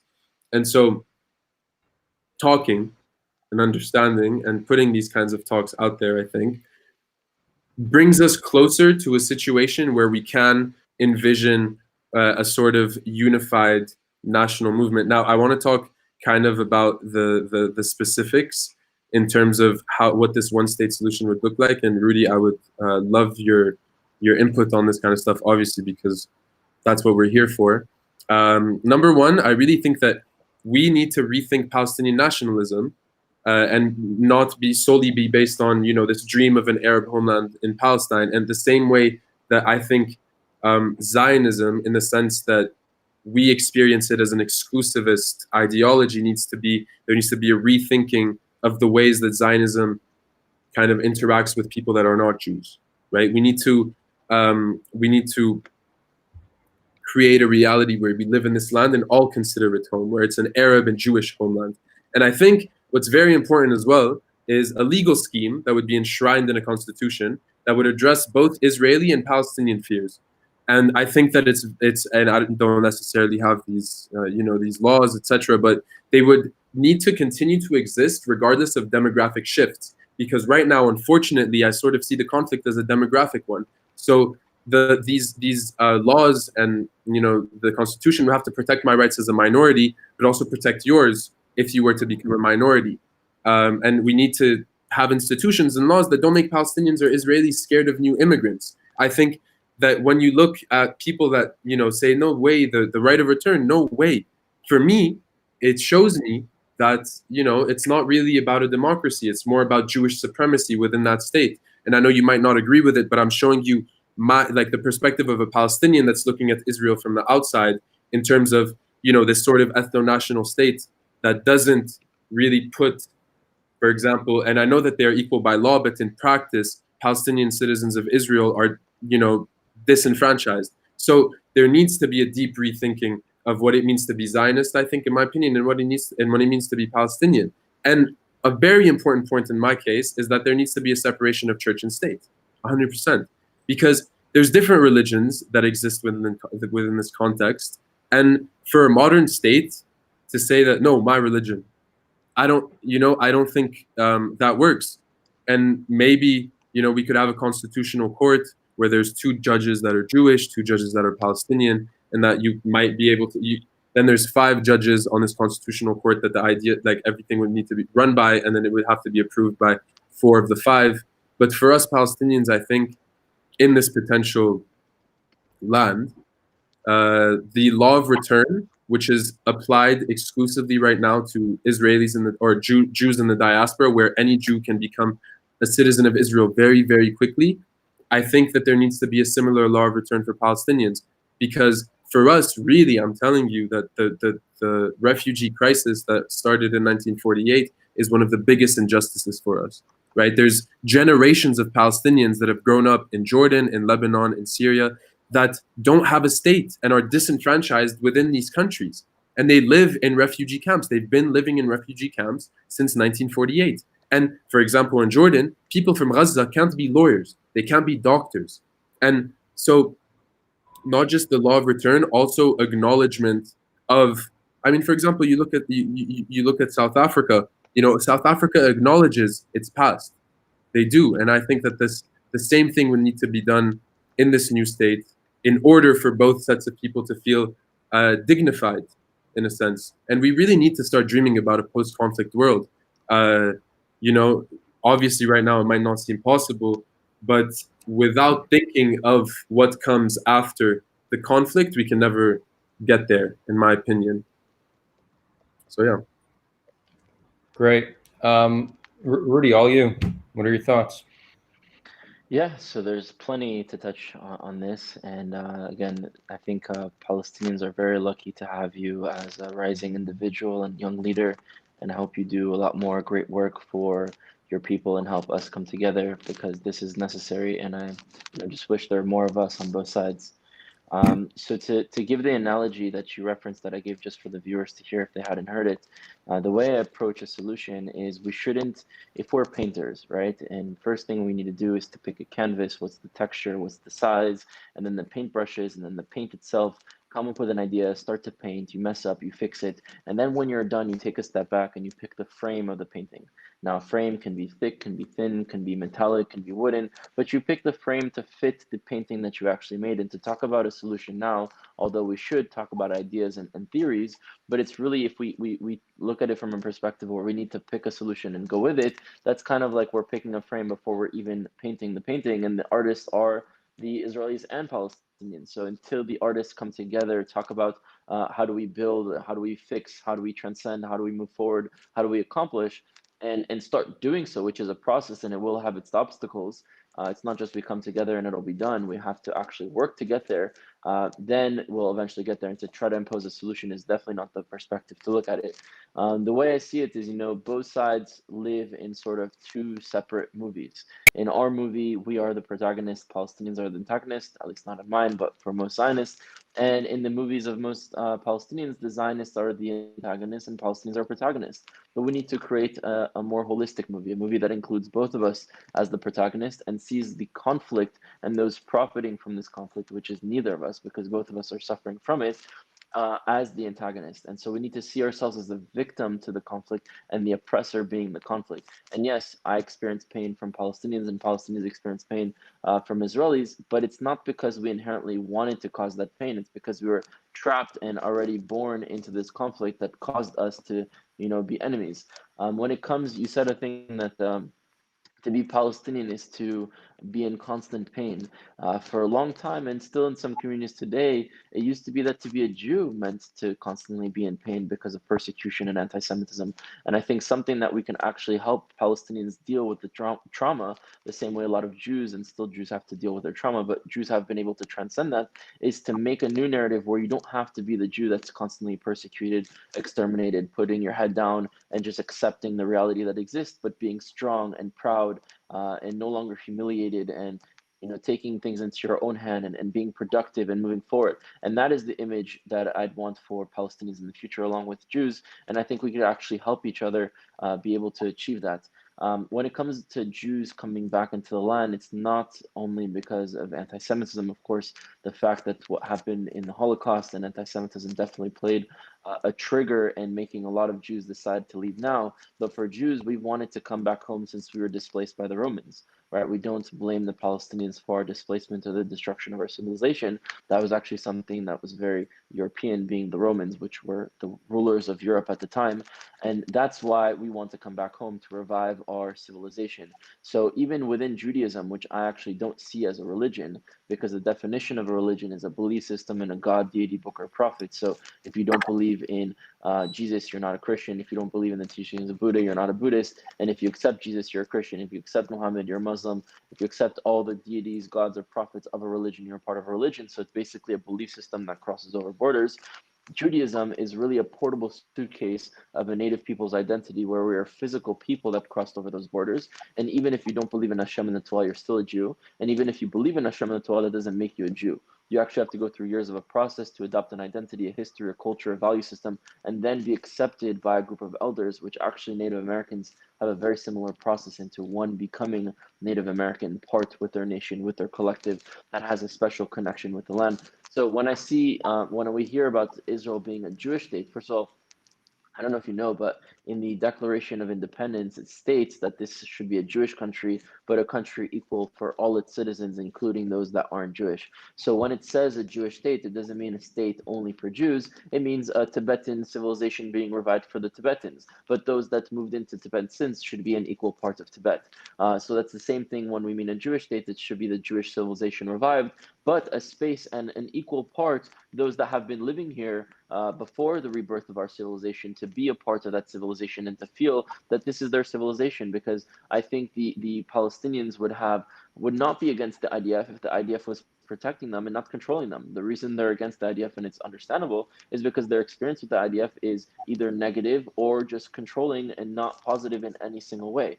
So that's something that we need to understand. And also, not all Jews came from Europe. There are many Jews, first of all, we didn't come from Europe, we had an experience in Europe, but there are many Jews that lived in many other places that have come back home since. And there are many parts of our culture that always taught us to come back home. We say Shana Babi Yerushalayim next year in Jerusalem during Passover. We break the glass to resemble the destruction of Jerusalem and one day coming back home and reviving our civilization and Jerusalem. During our marriages, we pray towards Jerusalem. These are all elements that weren't created in Israel because we were in Israel. There was elements that were created as we were displaced to remind ourselves of where we need to come back.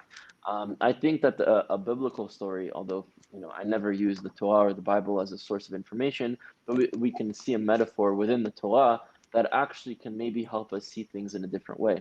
So we know that the Arabs are the descendants of Ishmael, and that the Jews are the descendants of Yitzhak, which are the two children of Abraham.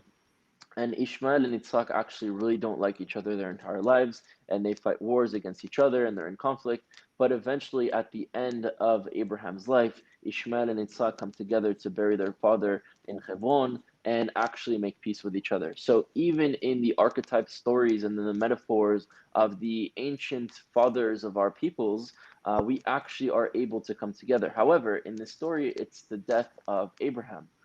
So, what is the death of Abraham for both populations? It's something that I've been struggling with for a long time, and maybe it's our ego. Maybe it's the idea that it's me versus you and you versus me, and the concept of we must always see their gain as our loss and our loss as their gain, and vice versa. Maybe it's that concept that we always lived in two different movies, and we need to live in one greater movie. And maybe destroying our ego and animosity against each other is the key to being able to move forward. I wouldn't say I believe in a one state solution because I think this, the concept of states is a very Western idea. I say a one civilization solution. So that actually leaves it very open for whatever civilization to be created that would work for both populations. And I do have theories in which I think could work for both populations that I've developed in different think tanks and conversations between Israeli and Palestinian activists, like a federation plan, where what's actually more important for most Palestinians is local control, which is less important for a lot of Israelis. For example, Palestinians living in city X, for them it's very important for that city X to have control over certain elements of their economy, certain elements of their policing, and the way that they have, civil law, and the way that they have infrastructure, and the way that they do a lot of things. More important than Israelis living in Haifa, Tel Aviv, and Beersheba over their, city. Although you do have a mayor, they care more about local control, whereas Israelis care more about domestic and national control, which nationalism itself is not a very Arab concept, because Arabs see themselves as one great nation, not separate nations. Of course, there's experiences and communities and identities that have been created in different countries, but this concept of one greater state of Palestine was not a conversation prior really to the conflict with Israelis, and it was actually created to say, well, we're not going to have equal rights and we're going to continue to suffer under Israel, so we need to have our own state. So that's not to say that Palestinians don't also need, and it's important for them to have national control. I just think that the importance on national and domestic control should actually be viewed through, this population has a relationship with this in this way, and this population has a relationship with this in this way, and maybe we can create a federation plan that is not based on laws, based on individuals, but voting, and two separate bodies connected under one government, sort of branches of government, giving people living in certain areas the aspirations that they need. So, for example, let's say in Judea and Samaria in the West Bank, you had 8 different federations, and these local federations would elect their own, leader that would be a leader locally, and that leader locally would have more power over their specific region than the region of the others. But people that are living locally vote locally and don't vote for the Knesset. But there's a separate body connected to the Knesset that also talks about and has rights over and has a power over the national control, but it's based on those people living over there and more of their rights. And if a Jew goes and lives into one of these federations, then they vote locally. They don't vote for the Knesset. And if a Palestinian moves to Tel Aviv or to Haifa or to Jerusalem or anywhere else, then they would vote for the Knesset. So it has nothing to do with who you are, but where you live. And it also allows the state to be Jewish enough for the Jews and Palestinian enough for the Palestinians, allows equal access to movement, fulfills the aspirations. And again, I use this, it's very important, as a theory, because any solution imposed will not work, but it's to start getting us to think along the lines that there are ways of actually coming up with ideas, and it's a process to be able to get there. I think what you talked about, a constitution being built by both populations. Israel doesn't have a constitution, but a sort of constitution to be built as a collective conversation that fits both is something that I think would actually work. I don't think Zionism is exclusive for like being an exclusivist country and only for Jews. Again, like I said before, it was about reviving a Jewish civilization, and those living here could live here. However, it was turned to something else. In terms of the right of return, this is a very hot topic both for Israelis and Palestinians. I'm not against the right of return. I'm against any action that would cause injustice or prevent assimilation. prevent the aspirations of either populations. So if that is what the right of return means, as meaning creating injustice and preventing aspirations from being accomplished, I would be against it. However, I don't think that the right of return has to mean the injustice on Israelis and preventing us from achieving our aspirations. So I do think we should have a conversation around the right of return for Palestinians, but also keeping in mind, how do we do it in a way that doesn't cause injustice to Israelis or prevent them from having their aspirations? And that is the conversation that is necessary to have. And the reason why many Israelis will be against or are against the right of return is because they also see or experience a lot of Palestinians as being anti-Israel, especially those living in the diaspora. And so their idea of the right of return is a bunch of people that hate Israel, don't want the Jews there, coming back. And what is that going to mean? More, injustice, more persecution. So I think that's why they're against it, not because they're against the idea of Palestinians themselves coming back. So again, it's very important to have that conversation again. So the last point I want to make is I don't think it's a good example to compare Israel to South Africa, although every country, civilization, population, family, local individual, domestic individual groups, whatever, has done harm. No one is perfect. When you compare Israel to South Africa, it's again comparing us to systems that exist that is not similar to what is happening here. And South Africa were foreign white people on the land of people that were black and subjugating them on the color of their skin, which was one land, one government, and two different laws for two different peoples. In Israel, you have both populations from the land living in the land, so it's more ethnic conflict, and there's separations of the land and different governments and different control. So it's a whole mess that has to be addressed, condemned, and changed. But I think it's too simplistic and also a bit demonizing when Jews hear are the struggle, the conflict, being compared to things like South Africa. So when I hear these things, and I want a lot of Zionists to that are listening to be open, I'm not triggered by what my friend here is saying or my cousin here is saying. I'm hearing and I'm trying to understand, what does he mean by that? No, not how can I take it to find offense to then attack back, but what does he actually mean when he's saying that? Because what he's actually saying shouldn't be offensive to me and actually isn't. But the way he's saying it is because he's never heard my opinion and my perspective on why it may be said the way that is said as offense to me, and vice versa. A lot of things that could have been said from a lot of Zionists and are said by Zionists are completely offensive to Palestinians, but a lot of Zionists don't know that that's offensive, and the way to talk about that, because they haven't had those conversations with Palestinians. So that's why such events like this, conversations like this, whether on camera or off camera, are so important. And that's why also I think, Adar, you do an amazing job to constantly bring these conversations to light. Thank you. So just to emphasize a certain part of the solution you proposed, there seems to be a major concern amongst Israelis when it comes to the one-state solution, and that's really a demographic concern.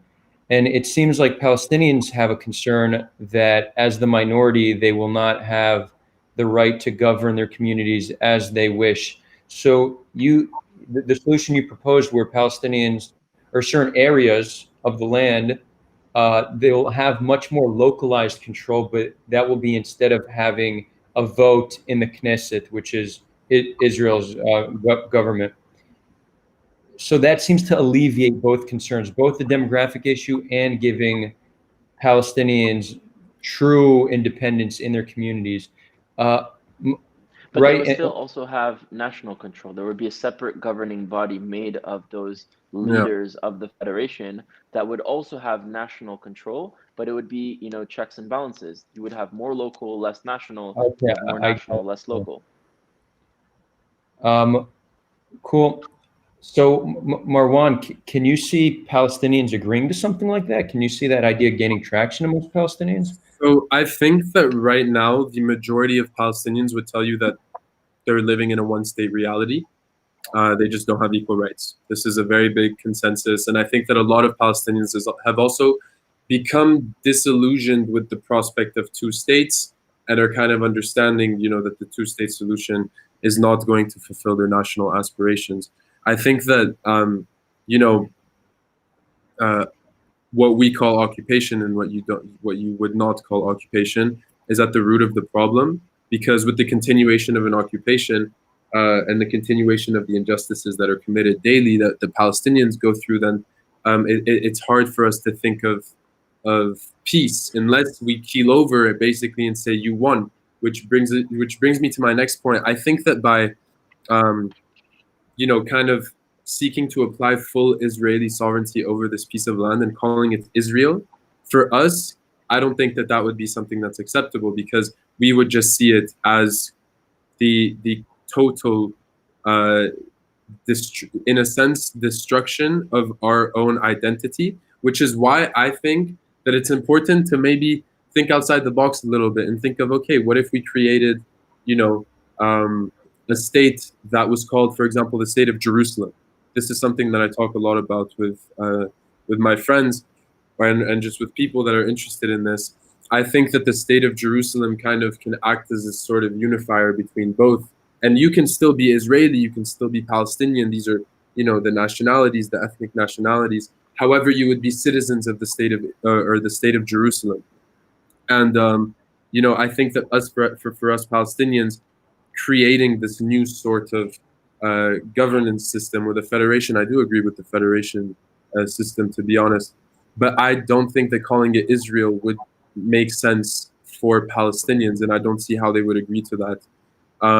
I also, maybe, we could create a new flag. I really like that thing that you talked about, with the national anthem being in Arabic. That's pretty cool.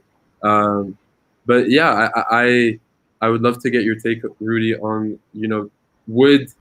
I know that a lot of Israelis probably would not be down to change the name of their country, but do you see it as some sort of compromise that can kind of bring us together and usher in a new era of living as equals in dignity, like that? And especially, obvious, and just to reiterate, in this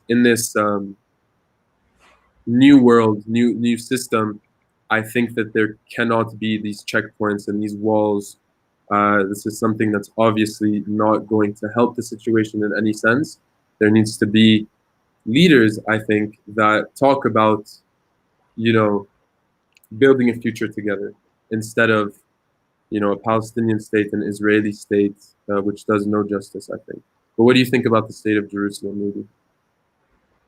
Yeah, so I think again, these are now we're getting into like the details of the final touches of the painting that we would create, and I think it's a process, and I think it's also, a way of give and take. If Israelis are open up to the idea of Palestinians coming back, which they don't technically have to do so, right? They'd be doing so because they're giving to Palestinians because they think Palestinians should have a right to come back to live here.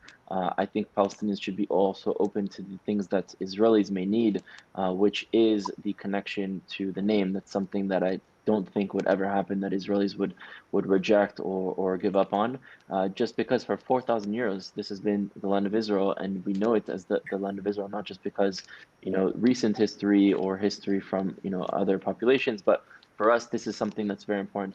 I think there would be open to having two names maybe to the area. For some people can call it Israel and some people can call it Palestine. That would be something I think would work more than just removing the name Israel. Or maybe the federation areas would be considered the Palestinian federations of Israel, so we could still keep the federation idea. Like, again, this is a conversation, and we're not going to find the solution to these small semantics at the end. The flag is something that's important to us. Again, a conversation: can we have two flags? Can we merge the flags? Should we keep one flag and remove the other? Also parts of the conversation. I think the biggest things that we need to talk about is ending the injustice that we both experience, which we touched on, including, like you just said, the walls and the checkpoints. In no way would a future reality of this hypothetical proposition of a federation plan, which is just hypothetical. It's not definitely a solution that I say, hey, this is the solution, everyone follow, let's do this, because that's not the way we're going to go about it. But any solution must not have walls and checkpoints that exist, must have equal rights, must have access to movement, and much like we always say, touch on solving the injustices and fulfilling the aspirations, which again does not contradict one another. We can find ways to do that. It doesn't have to be one state or two states. It can be one civilization, and we will build that image, but we need to start bringing the artists together.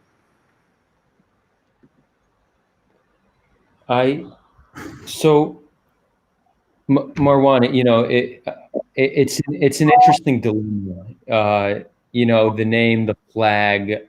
I fully understand that Palestinians would see it as a complete and total defeat to live in Israel under that flag, especially with the amount of injustice they faced and the amount of trauma the Palestinian people currently have. So let's put this symbolism aside. What about just the aspect of having more localized control and less national control? Do you see that as a trade-off that they'd be willing to take to truly be able to govern their own communities? I don't think Rudy necessarily talked about having less national control, unless, correct me if I'm wrong. Yeah, it was a balance. It's the more, yeah, Rudy, go ahead. So it doesn't mean no national control. It means national control, but in a way, there's a trade-off. If Palestinians, what they truly want is to have more localized control, and they'd have more localized control than the mayor of Tel Aviv or Haifa or whatever else. And when I mean more localized control, let me break that down a little bit more. More control of how they police, of how they do their certain laws, of how they invest in their economies and infrastructure, of how they do their security, and of different things that actually has to do with having more local autonomy, which other Israelis or individuals aren't granted in other areas. So there would be less national control, where the Knesset would probably have more national control, but the separate governing body would still have a say on national control, just not as much as the Knesset. The same way there's a trade-off on both. And again, this is a conversation. If this is not something that works for Israelis or Palestinian, then we can pivot and find something else. In my experience, we actually came up with this idea through conversations and together with Israelis and Palestinians, that for Palestinians, what I was surprised by was what's important for them is localized controls. For Israelis, that's not really an issue.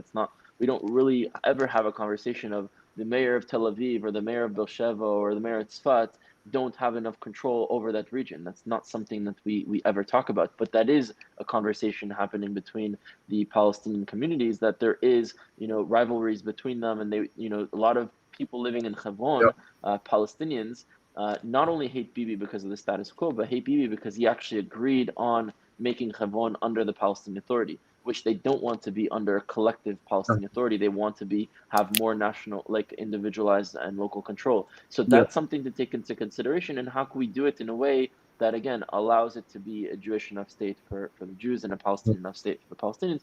And it's an ongoing conversation. I think other people that are listening, that will listen in the future, that will hear about this, maybe someone comes up with a better idea and a better element of this plan and can add on to it. Again, it's an image that we will create, but it starts with bringing the artists together.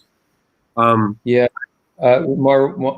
real quick, just to build on your point, Rudy, the concept of certain communities having more localized control, I think that would not only be a split between Israelis and Palestinians. I think there are many Jewish communities and minority communities living within Israel today, like Druzim, who may prefer to have more localized control, and that just the Hasidic community, I think, many of them would really want to have more right to govern their community, so they're not battling with a secular Israeli state, because we do have internal conflict, because we have vastly different perspectives within Israel. So I have a feeling that could alleviate that as well.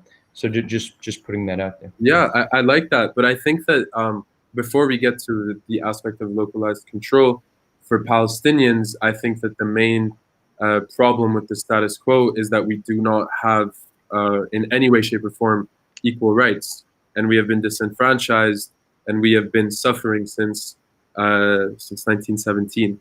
So, I think that the biggest, in my opinion, and actually, if a lot of people, Palestinian youth especially, would want to live in one state, but they just want to live in a state where they have equal rights. And this is something that's super, super important. Just I don't think I need to touch on why. It's just, the concept of self-determination and equal rights is something that's so enshrined within, I think, the Zionist ideology. It's also for Palestinians. We have never, in our narrative, we have never been able to have the same rights as the people that we see, as the people that came into our lands. So addressing the injustices in that way and creating systems where there are equal rights that are protected under the law, I think is super important. And I mean, yeah, Palestinians localized control. People right now, and it's sad to see, but like people in Gaza are very different from people in the West Bank. There's different ways that people think. There's also big cultural differences between different families in Palestine. So localized control does not sound too bad. However, it would have to be and come in a way that protects the rights of every single individual under one, I think, national body, which is why I honestly advocate for a name change. And I understand that, a lot of Israelis wouldn't necessarily agree with this, but I think that it would be important because Palestinians don't just keel over. And for a lot of Palestinians, in my opinion, they would see this as, oh, okay, this is literally what they want. And then what is to say that they're going to give us equal rights? There's also the issue of trust, which obviously we need to work on. But I'm just saying, from a Palestinian perspective, the name Israel and everything coming together as Israel, I do not think, and I don't see it being acceptable. I want to talk about the right of return. I think it's very, very important. I think that the the reason why it's seen as a demographic threat, in my opinion, is I understand that it's rooted in the deep existential fears of Jews. I understand that. However, for me, as someone who wants to go back to live in Gaza, to live in Safad or Jerusalem where I was born, to be seen as a demographic threat just shows me that, if we are to move forward, is this going to be a representative democracy? And the reason I've also seen for people to say no, we don't want the right of return, is because this right of return would entail the destruction of Jews, because Palestinians and Arabs just want to destroy the state of Israel. And while I understand why they think that way, for me, this collective lumping together of Palestinians and Arabs and stuff like that is kind of racist. And so in the same way that the way that you said it, the lumping together of every single Zionist, etc., it's not helpful at all. So the right of return for refugees would have to be something gradual, and Israel is very good at receiving mass immigration, I think. So there could be systems we could learn a thing or two from the Jewish population in that sense. But it's really cool, Rudy, to see that you are in support of this, because this is at the heart, I think, of one of the biggest injustices that we feel was caused to us, is the fact that we don't have this right of return, and then the people that don't have the right of return don't have a state, So I that's cool that you think that way. Yeah, It's been a long time that I kind of no longer see the situation as a zero-sum game. And although I was never taught to hate Palestinians, I never really looked at the situation that the solution will come from both of us coming together. And there's another thing that I actually heard not too long ago from a friend of mine, that in this future solution, everyone would have to do a civil service in order to vote. And a civil service can be serving in the army, which would be protecting all of us in the land equally, or being in a form of ambulance work for medical care, or pollution work, or agriculture work, or something to help the country, technology work, whatever, working with elderly, with children, psychology. Everyone would have to do a sort of service for the greater good and greater collective that helps all of us of this region, in order to be able to vote, unless someone obviously has physical or mental things that prevent them from actually doing the service. And the reason is because a lot of people that vote in the Knesset, for example, in Israel, but then don't serve in the society, like a lot of people that are ultra religious, which I think that they have a space within Israel and they should vote within Israel, but they should also be a part of this country, or this civilization and this land and this society. And Israel is not perfect. There's a lot of things that we need to change, that we need to evolve out of. And the way I see it as a Jew with my own country is that I look at it from a perspective that when Israel was born, it was a child, right? It's needs help. It didn't know if it was going to survive, and now it's growing up and getting into a sort of adolescence age. And when you're in adolescence, you don't really yet figure out who you are. You're testing new things. You're learning new things. You're challenging things. Some people have a little bit of a rebellion and dye their hair, or scream at their parents, and everyone has their own relationship with their adolescence. But after that stage, for most, they go into becoming a young adult. And when you start becoming a young adult, you start solidifying your core values, your beliefs. You start realizing and figuring out what you want to be, who do you want to surround yourself with, what are the ideas that you believe in. And I think that is the stage that Israel exists in today. We need to start getting out of this adolescence age. And when you look at all the sectors of Israeli society, whether it be the religious, the secular, the right, the left, other minorities that live there, the way I see it is today Israel has become sort of what it used to be, which is tribal again. We used to be 12 tribes. I come from the tribe of the Rudy, you're frozen. It seems we may have is that Rudy. like, Oh, you're back.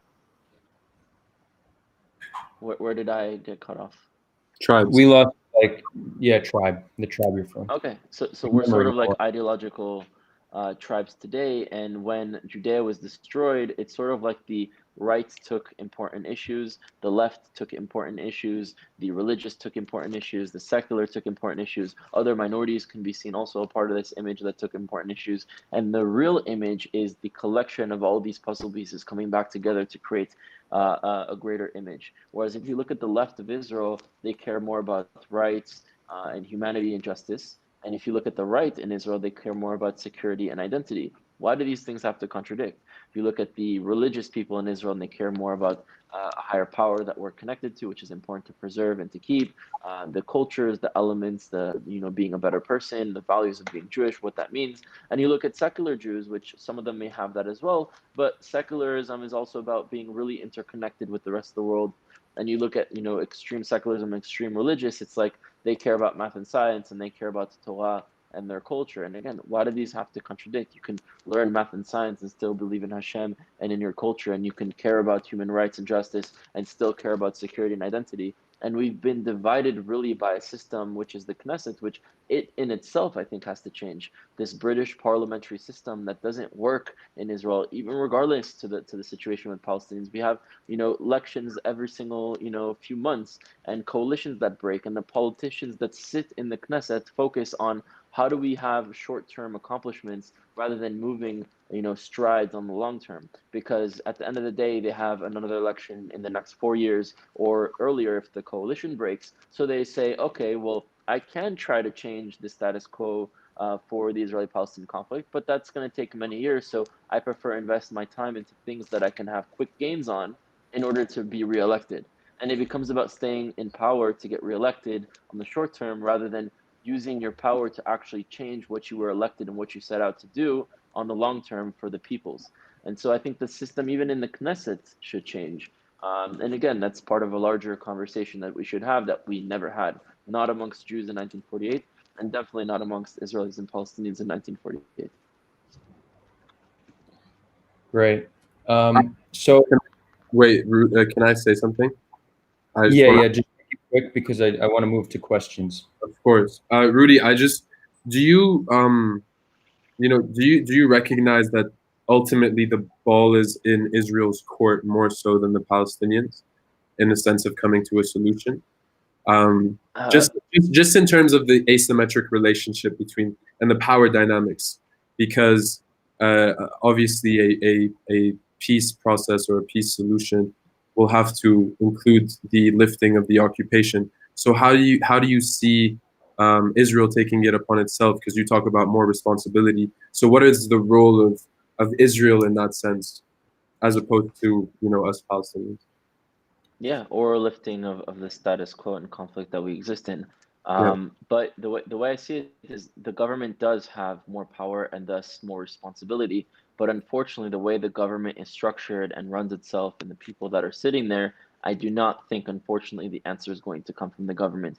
I think the answer is going to come from an ideological shift amongst the population that would then either place new individuals within the government or force the government to do what the peoples truly want. So yes, the Israel itself, the country itself, has a greater responsibility to resolve this conflict that I constantly criticize that government for, my government. But I do think that the real solution is going to come from peoples like us changing the minds of our next generation and allowing the spaces for those structures and those systems to change. Yeah. I agree, and right before questions, I think that, you know, a proponent, especially us as the youth, that we can focus on is climate change, because, you know, climate change is something that's affecting all of us, and to come together in order to combat climate change, I think, could be something to come out of this new generation. But I do Yeah, appreciate. Yeah, go ahead. Sorry. part of what I do in Israel, I'm part of a movement called Habayit that I said brings Palestinian activists and Israeli activists together. And one of the events that is very popular that we do is something called Cleaning the Hate, where we bring in those activists to clean pollution in Palestinian communities and Israeli communities. And the reason we do that is because the one thing that unites us both is the land. And so we should be cleaning the land for both of us. And through doing that, we actually build personal relations, understand each other. So definitely fighting on issues that affect both of us could be a key to bring us together. Yeah. Great. It's such a pleasure being able to see these conversations happen this way, and just, you know, a little testament of how well you both have done. Currently, this video has 66 upvotes and 1 downvote. For a conversation about the Israeli-Palestinian conflict to have such an overwhelming amount of upvotes is nearly unheard of. So I think that's testament to really the way you guys are conversating, the empathy you both show, and just the perspectives you bring to the table. So again, thank you so much. We will move to questions. I just want to remind everybody here that if you want to get in touch with Marwan, Rudy, or myself, our contact information, our social media platforms are in the description. Also, if you enjoy this content, please subscribe. I will be doing between 1 to 2 debates a week. Up until now, it's been focused on the Israeli-Palestinian conflict, but I will expand it to many other issues and conflicts around the world. Next week, I have one with a Black rights activist. It's going to be very interesting. Again, thank you guys so much for joining us. If anyone has questions, now is the time to ask. By the way, I think that you know, thumbs down might be from someone that works for some military-industrial complex company from the United States. Yeah, Boeing, right? They're not liking this at all. A Boeing representative, yeah. No, I'd really just also like to reiterate that. So whenever I do talk to especially Palestinians about the future, it's not a conversation that is had, especially because, you know, we're so especially Palestinians are so involved in the now, the present, and their current suffering. So it's really hard for them to detach. But especially for the Palestinian diaspora, I think it's important to realize that the future is together and not separate. It's together and equal. Agreed. So are there questions? Yeah, there are some. It's funny because the past two it's crazy how fast 2 hours passed, but people have been asking questions the whole time, and now when I say ask questions, everyone's silent. But no, we do have a few.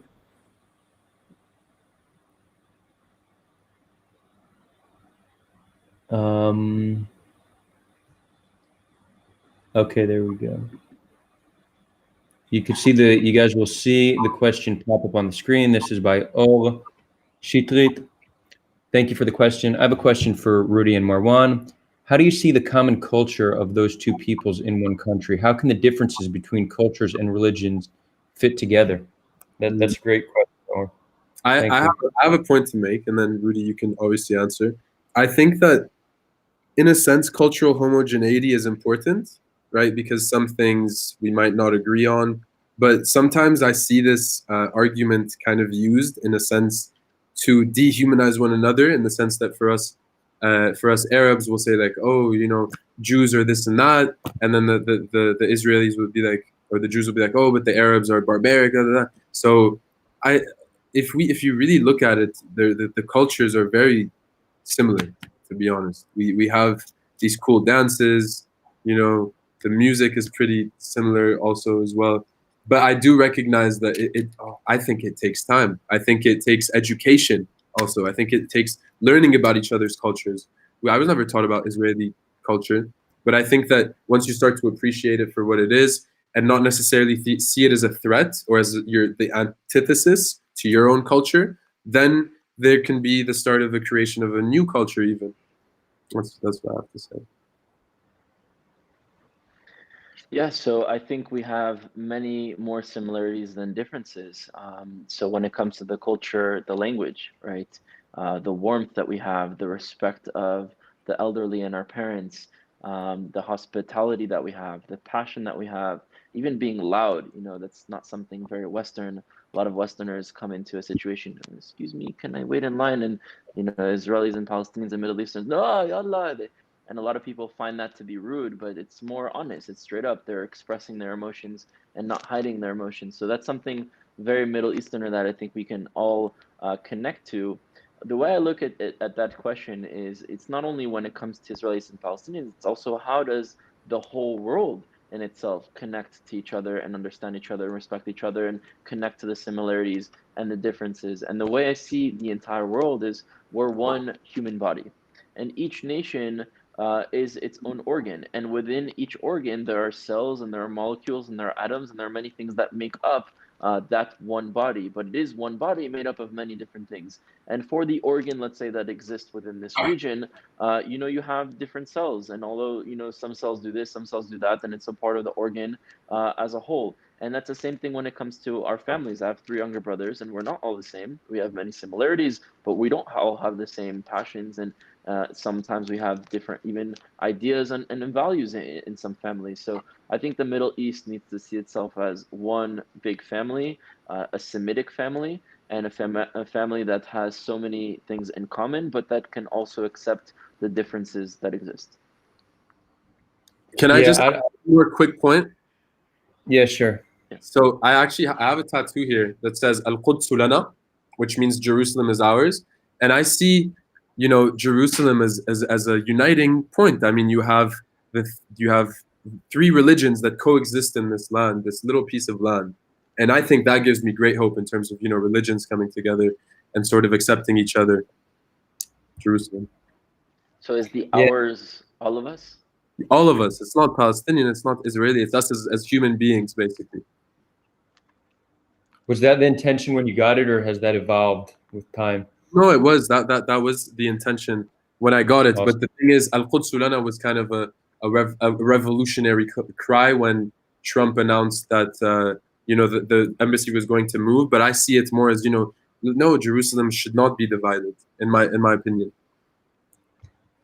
Just to add on to the point of, despite cultural differences, how we could live together, we see living proof of that today all over Israel, whether it's in Yaffo or Haifa or Akko. Jews and Israeli Arabs, Muslims are coexisting in peace. They have different religions, different cultures, different views on social issues, but yet they live peacefully. That doesn't mean there's no racism between them, but by and large, there is peaceful coexistence in many places of Israel. And really the solution is, despite all the differences we have, both sides recognize each other's right to exist. And that's really all it takes. So we can have many differences between us as long as we acknowledge that we both have a right to live here in peace and dignity. So I think that's really the key. Another question. I love this question. This is for Mina Basmatsi. I'm sorry if I didn't pronounce it. She's my friend. There we go. Mina with a great question. How can we move towards accountability for past violence? What does justice and reconciliation look like for both of you? Is acknowledgement enough?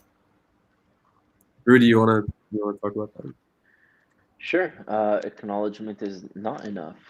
Undoing those injustices and changing those injustices for them not to exist anymore is what is necessary. If you just acknowledge the situation and want a nonviolent continuation of the status quo, that is not justice. So we need to undo the things that have occurred and try to fix the things that have occurred in the best way. Now, we shouldn't create more injustice to fix injustice, because that would only lead to more injustice. But we need to have a conversation of how can we fix the things while still allowing justice for all and not just for one population. Yeah, I think also, to add on to that, I think that acknowledgement is the first step. And I think that not a lot of people are willing to take that first step. But once you have acknowledgement, at least, then I think that you can, to go back to inclusive victimhood, and see each other as not necessarily the antagonists to the other's story, but victims of suffering and, we would say, British imperialism. Yeah. Awesome. I personally think reconciliation is essential. I think next conversation, I'd love to have you both on for another conversation. I think we should focus on the concept of reconciliation because, you know, Marwan, a lot of what you said that Palestinians would never agree to certain solutions, a lot of that is because we have not reconciled with injustices that have occurred. So I think once we, you know, we're able to reconcile, then that just opens up the doors to so many so many different solutions. Sure. Yeah. All right, next question. So this is an interesting one because this is an objection many Israelis have. Thank you, Pepe. Why would Israel sign a peace treaty when not even Palestinians decide if Fatah, Hamas, or Palestinian Islamic Jihad represents them? So, you know, just to elaborate on this, the concern really is who are we making peace with? Which Yeah, body are we making peace with? definitely. And that's Yeah. something that a lot of Palestinians also feel. We don't have representation. You ask any Palestinian if the PA represents them, and they will tell you no. And I think that a big part of that is we don't have a state, right? So it's hard to actually have a representative body when we don't have a state to represent. You know what I mean? Like, I personally, it's a valid claim. You know, who are we making peace with? And this is why these kinds of conversations are important. And what Rudy said, what I kind of liked, is that it's important to also build from the ground up and not necessarily from the bottom down, and to influence people and try to change people's minds so that then the leaders can then come in with this discourse. Because right now it's always been about land for peace. I mean, since '93. So that narrative needs to shift before we can even think of having these sort of leaders. Right now, I don't know who Israel would sign a peace treaty with. It would have to be the PA, in my opinion, but the PA just cut off most of its ties. I don't think that Mahmoud Abbas represents us. I don't think anyone thinks that. So I think it's a result of the continued denial of our self-determination, in a sense. It's something very important for Israelis to understand and Zionists to understand is that when you see the failures or you condemn certain things that Hamas or the PA has done, that is not the Palestinians because they do not represent the Palestinians. The PA is on its 15th year of its 4-year term, and Hamas, after it took power, although it was elected democratically, does not represent the Palestinians living in Gaza. Of course, there are individuals that may agree with them because there are things that they've done that is good for their population. The same way there are people that agreed with the Nazis for, not necessarily the evil things that they did, but the good things that they did for the country, not to try to compare any government to Nazis at all. But it's only a comparison that, some Palestinians are looking towards what was accomplished to them, and that's why some of them side with Hamas or with Fatah. So it's very important for Israelis to understand that they don't represent the Palestinians. So any actions that they've taken, any policies that they've rejected, any things that they've said, any incentives that they created for terrorism, that is not the Palestinians. And you asked me earlier about what can Israel do with its greater responsibility, with its more power. For example, many of the people that I know that are involved with Habayit, that are local representatives and leaders of Palestinian cities and refugee camps, when we post a picture, we actually have to blur their faces out because if the PA finds out that they were part of what we did, and sometimes they do find out because people told on them, they actually get arrested, they get questioned, they get interrogated and they get harassed, and people that might not have so much protection, it might be even extremely dangerous for them. Why isn't Israel protecting those individuals? Israel has a security force protecting, all of its citizens and the Jews living in Judea and Samaria. Israel should be protecting the real leadership, the local leadership of Palestinians from the PA and allowing them to actually have a voice because Palestinians feel voiceless because even in the PA, they're not allowed to have a voice and express their opinions. And Israel should be using that power to protect those individuals. Even if it may not agree with all that, it should protect the local leadership. And I think through that, maybe the relationship of Palestinians towards Israel could be like, wow, they're not really against us. It's just been a situation where we've been torn against each other, and we should change that. So that's what I would say about part of changing the reality in Israel using its power to do so. Sure. Awesome.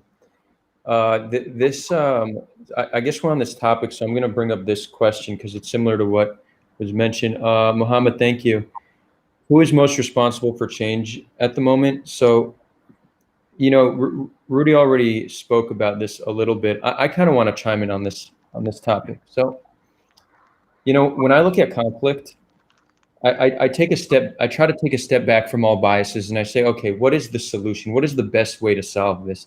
And often the solution is for every single individual who is affected by the conflict to take personal responsibility and do more. Right. So anybody can contribute. Everybody should contribute. There's often a narrative of who has more power. Israel has more power, so it's their responsibility. What Israelis say, Israelis see a different asymmetry. It's not in power, but it's in intention. So, there's that famous quote that if Palestinians lay down their arms, we'll have peace. But if Israel lays down their arms, then there'll be no more Israel. So there is, Israelis feel like there's an asymmetry there, and them having power is because essentially we need that power to survive. But it's very hard to convince another population to accept your existence, regardless of the amount of power you have. So there's an asymmetry on both sides that make it challenging, and it kind of causes both sides to put responsibility on the other. And when both sides are putting responsibility on the other, we're not empowered to do more. So let's start with acknowledging that each individual can play a role in change. Now, me as an Israeli, I'm doing what I can.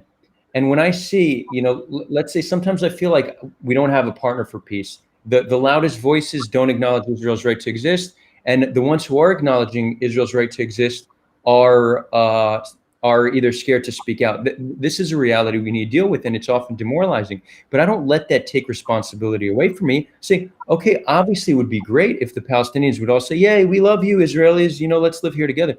Obviously that would be great, but that's not the case. That doesn't take my responsibility away. It means this is the situation we're in. We still need to act. We still need to do what we can to progress some kind of solution. We are all victims to this conflict. So I look at it as a place for personal responsibility. And even if your neighbor is not taking the responsibility you think they should, you still have responsibility. And I think that is really the approach we should take to conflicts all around the world. Rudy and Marwan, feel free to chime in. Sure. Yeah, the asymmetrical, that's interesting.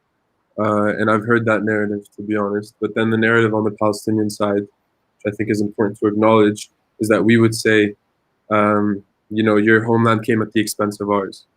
And maybe, as Rudy says, that wasn't the intention, but that's the way that Palestinians experienced it. And right now, Palestinians feel helpless. Palestinians don't have the U.S. backing them unequivocally. So, it's the personal responsibility in the sense of power dynamics for me, I think is also important to take into consideration, just practically speaking. And I think that Rudy would agree, and probably Adar too. I understand the deep-rooted fears. I really do. And I respect them. But I just don't see a reality where Palestinians can rise up without acknowledgement and without some steps being taken by the Israeli public. Definitely. Yeah, so for the most part, I would agree. Like I said, I think the Israeli government has way greater of a responsibility on the situation with the power it has. But to Adar's point, and from my experiences, I started at UCLA and Santa Monica College, and then I transferred to Columbia University, and I've spoken throughout to many universities and done activism there. And almost every single time that I go to the pro-Palestinian group on campus, which is usually an SJP, they're usually completely anti-Israel, not interested in any conversation, anti-normalization, completely against our experience, our identity. And when you go to most pro-Israel groups on campus, you have those extremist individuals that will say things like Palestinians don't exist. But for the most part, most of those Jews and students in those groups say, yeah, we want to find a solution. We do agree that Palestinians exist. We do want to find a resolution. So the asymmetry is that Adar is touching on, I think, does exist. But those are things that can change as we start to experience one another. And there's reasons for why they both exist.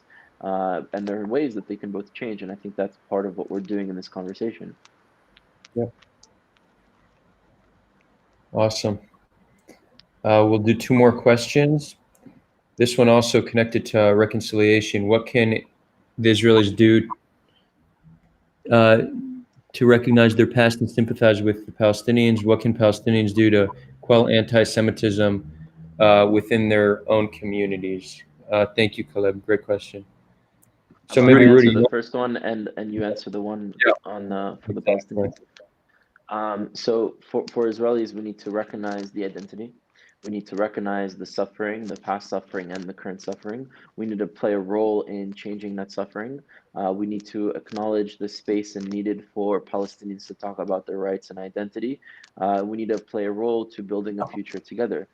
That's, I think, if Palestinians understood and experienced Israelis as recognizing their suffering and even being acceptant of a day that exists called the Nakba to talk about the catastrophes that Palestinians experienced, but also maybe being done in a way that doesn't talk about it as the reason we suffer is because of you and because Israel exists, but more so the reason we suffer is because the United Nations and the rest of the world, and especially the British, told us that we couldn't exist each other. So right away, instead of creating something together, we fought each other. And that's what led to this conflict, not the fact that you exist, not the fact that some of you came back, not the fact that some of you have been here forever, not all these things, but the fact that we've been fighting is why the problem is. So that's what I think that Israelis should do, and should really recognize that we do have a position of greater power in the area. So put pressure and start the conversation around our own governments doing more to change the status quo. Because although I wouldn't say that the Israeli government is necessarily creating conflict, they're definitely not doing anything to change it. And oftentimes right-wing governments get elected more so on security, and to get elected on security you need to have insecurity. So it's not necessarily that they're creating this, but it's in a way, sometimes one can argue, functional to keep their positions of power and to get elected. So that's a conversation we really need to have in Israel. Yeah, I think for Palestinians, yeah, Rudy, thanks for that. I think for Palestinians, starts with education, right? Starts with the reconciliation process, obviously 100%. But we haven't been able to empathize with Israelis because in our narrative, we are the oppressed, and it's very hard to empathize with the oppressor in this case. But anti-Semitism is rampant and it's very normalized, I think. And this is something that needs to change and that I personally try and call out and not to normalize because it doesn't help us whatsoever. And I recognize that it is a problem. So yeah, I think through education mostly. I also want to add an additional question. What are the people that are not Israeli and Palestinians? What should they do to help the process? And the answer is not to demonize either side and to play a role in being both pro-Palestinian and pro-Israel and actually bring us together. Because oftentimes on campuses, there are so many students that are not, Israeli or Palestinian, and they kind of add fuel to the conflict. Because Yeah, again, thinking that it's one or the other is separating us apart. So for those that are not Israeli, not Palestinian, and that are allies, hopefully of both peoples, because if you're allies of one, you're allies of none, you should find a way to express your words and your actions in a way that brings us together. yep. Great. Last question. This one's from Josh, and I like this because Josh is essentially asking for tips on how to be a better activist, and both of you are actually were or are college campus activists. So Josh's question is, as someone who's about to be a college student, how do I go about combating the anti-Israel and anti-Semitic, his autocorrect put anti-septic, but I'm guessing anti-Semitic groups on campus? These groups make it hard to want to even start a conversation. Great question, Josh. Rudy, you have a lot of experience with this. Yeah, so I kind of created a model within what I started at Columbia University of empower, educate, and expose. Unfortunately, when it comes to most Jews, we are not conditioned or prepared to deal with anti-Semitism or anti-Zionism. Unlike other minorities, for example, let's say you have Black students on college campuses that when they face racism, when a professor or student says something racist, they know how to respond. They're conditioned to respond and to stand up and not to accept it for the most part.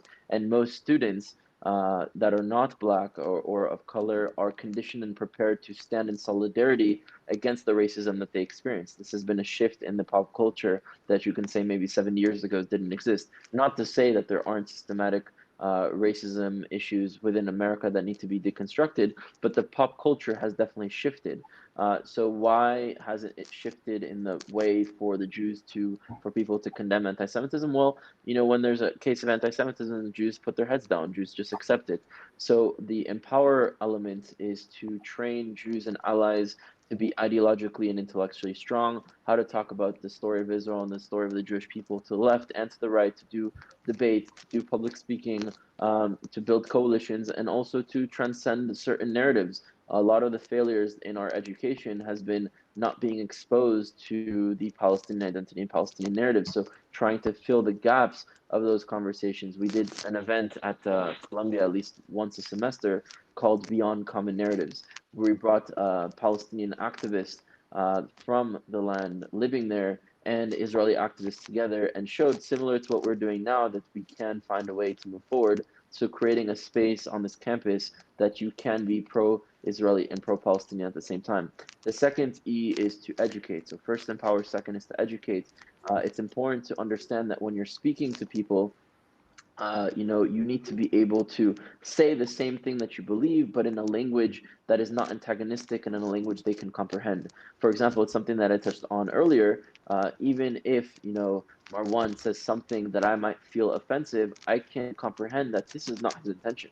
And I should communicate with him, this is something that I think my people have a problem with or not, so that he's more understanding of my perspective and vice versa. If I say something now or in the future that is offensive to Palestinians, instead of trying to demonize me, should communicate, no, this is actually what's right and what's wrong, or how we see it and how we not, in order to have a better, more holistic conversation. So when you educate people on the Jewish story, on Israel, on the situation, you have to be able to communicate in a language that the people listening to can resonate, can understand, can digest it, and can feel that this is something just. And the third element is to expose. There are extremists on both sides. There are extremists on the side of Israel and there are extremists on the side of Palestinians.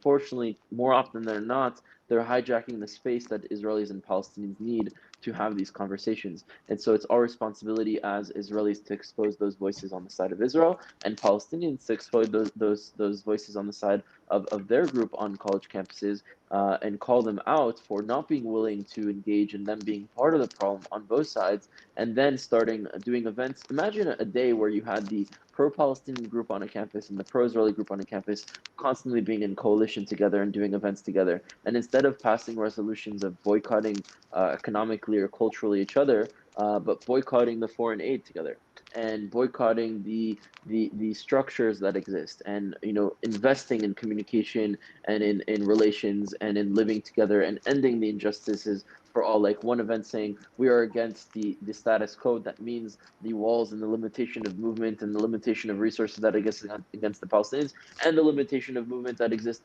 for the Israelis, and the terrorism that they experience and the suffering that both sides experience. Imagine if we did an event like that, which doesn't contradict each other's rights. I think that would have so much more of a powerful effect on a generation, on those coming out of college campuses, than just doing pro-Israel, pro-Palestinian events where, each one of us do our events where we bring some hummus and we do like a little private night amongst ourselves and kind of talks amongst the already pro-Israel group or the already pro-Palestinian group and pat ourselves on the shoulder like we accomplished something. Like, yeah, you can have community events, but the goal is to have those necessary conversations on college campuses to move forward, and that doesn't mean giving up on your aspirations or your identity on either side. Yeah, and quick, just to add, I truly think that the fight against anti-Semitism and for Palestinian rights are intertwined. I don't think that necessarily that it has to be one or the other. I think that they are intertwined. And so, Rudy, I totally agree with what you say. This is why I'm coming to talk here, because I don't want necessarily to preach to the choir in that sense. I think that I want to expose my narrative to people who don't necessarily agree with what I have to say, but also to put a face on Palestinians. Maybe this isn't the face that you want, but I mean, just to show that, we do have national aspirations and we can respect your national aspirations in that same sentence. But Rudy, yeah, Great. yeah, I'll build on that. This is really referring back to Zach's question about kind of an extreme movement in college campuses. You know, this is close to home and close to heart for me, because I've considered myself a social activist for close to 6 years now. And there seems to be a rising movement of social justice orthodoxy, we can call it. And it got popularized on college campuses in the United States, but it's becoming more and more mainstream. And there's certain features that it has. They rely very heavily on, like, an identity politics worldview and intersectionality. Now, there's benefits to identity politics and these concepts, but it's really taken to in an extreme place where it makes it hard to work with. And let me kind of explain what that means. So one of the features of this new orthodoxy we're seeing in social justice movements is in unwillingness to have a conversation. It's bend the knee or you become canceled. Now, it's interesting that this is born out of the left, but it's not liberal in its nature. It's authoritarian to approach life like that, to not be willing to engage in conversation with people with differing opinions. Now, many people, more and more people are ascribing to this ideology because it empowers them. If you come from an oppressed group, this ideology is giving you empowerment and tools that you can now use your identity. Your identity, in a sense, becomes weaponized. You can use your identity to an advantage where you've been at a disadvantage. So we can see why it has an appeal. Now, I think many people I think that there's a silent majority that kind of sees this movement amongst the social justice movement, and they're concerned. They don't agree with it, but the implications of speaking out is to get canceled, to just get berated either in person or on social media. This is a very real reality that many people face. What I would suggest, and I'm not in a college campus setting, but what I would attempt to do is just try to engage in conversation despite them not being willing to conversate, but also try to awaken that silent majority, because that silent majority exists. Try to appeal to the people who are not speaking up to create a new movement. And it's very important to be able to compete with this movement is that you need to speak to the same concerns they are, and that is social justice. You need to speak to the concerns of oppressed people. Most people speaking against this new orthodoxy we're seeing are not coming from a place of social justice. They're sitting on the sidelines and criticizing a movement to make the world better. They don't have legitimacy when they're sitting on the sidelines. So we need to come from a place of, we are working to elevate humanity. That's what we're doing. We're here to elevate humanity. But we don't agree with the approach you're taking, but we're willing to engage in dialogue and see which approach is best. And I think that's really the way to combat it. It's not to ridicule them. It's not to ignore them. It's to come with a better approach. And I think this approach is needed not just on college campuses, but in activism all around the world. It's an approach that I myself am starting to take and talk more about. So yeah, that's my thoughts on this one. And I am going to dedicate a lot more time to this issue, what it means to be a social activist, and how we keep the concept of social activism as elevating humanity, not pitting people against one another, and not canceling people for having different opinions, because that's not how you make the world a better place. A little bit off topic, but it's a very important issue to me. So no, I agree. I 100% agree. Awesome. Guys, it's been an hour and 2 hours and 36. Time flies when you're having fun. Any final words, Rudy and Marwan? Really want to say something? I mean, I think we touched on so much here today, but again, I'm going to finish off by what I started. I think the reason why we're doing these conversations is not only for us to come to an understanding, but from others of our community to be able to hear these opinions, these ideas, and to see how we've been able to open our hearts to each other and to our identities and to our perspectives, with the goal in mind as well of, ending those injustices and fulfilling those aspirations. And I hope that anyone, whether you're an Israeli or Palestinian, or someone that supports both or one or the other, you can take away from this conversation that we all should find a way to try to bring us together to move forward and address the issues that need to be addressed and not to ignore them. And if you're putting your energy, your actions, and your words into separation, unfortunately, that is a part of the problem. So we have to stop doing that and to start changing, the variables that exist in this formula, so that the formula can have a different outcome. Yeah, and just to add on to that, first of all, I'd like to thank you both. This was really cool. I hope we can do it again and continue to develop a relationship. I'm only 19, so I have some catching up to do in terms of, actually doing stuff. But no, what I want to do is give hope. Give hope not just to Palestinians. Obviously, it's very important for me to give hope to Palestinians, but also to talk to Israelis and to make them understand that the aspirations of my nation doesn't necessarily mean the displacement of yours, and that we need to find a solution to live together. And I think that as someone that has a personal stake in the matter, it's important for me to make that clear to people that I talk to, and to kind of put this narrative out there. So I will be doing a lot more of that. This is just a start. This is literally the first time I do, a debate or a talk or any sort of activism online. So yeah, really cool opportunity. Thank you to both of you, and hopefully this is the start of something great. Amen. Amen. And just a shout out, Gigi, thank you. You come to a lot of the debates. You said I didn't ask any hard questions. I'm sorry you feel that way. I try to pick the questions that are important, but again, the Marwan and Rudy's contact information is in the description, so you could reach out to them. You could also reach out to me, ask me any hard question you want. And that's it, guys. Thank you so much. It really has been a pleasure. The next debate will be exactly a week from today on Thursday, so I hope to see you all there.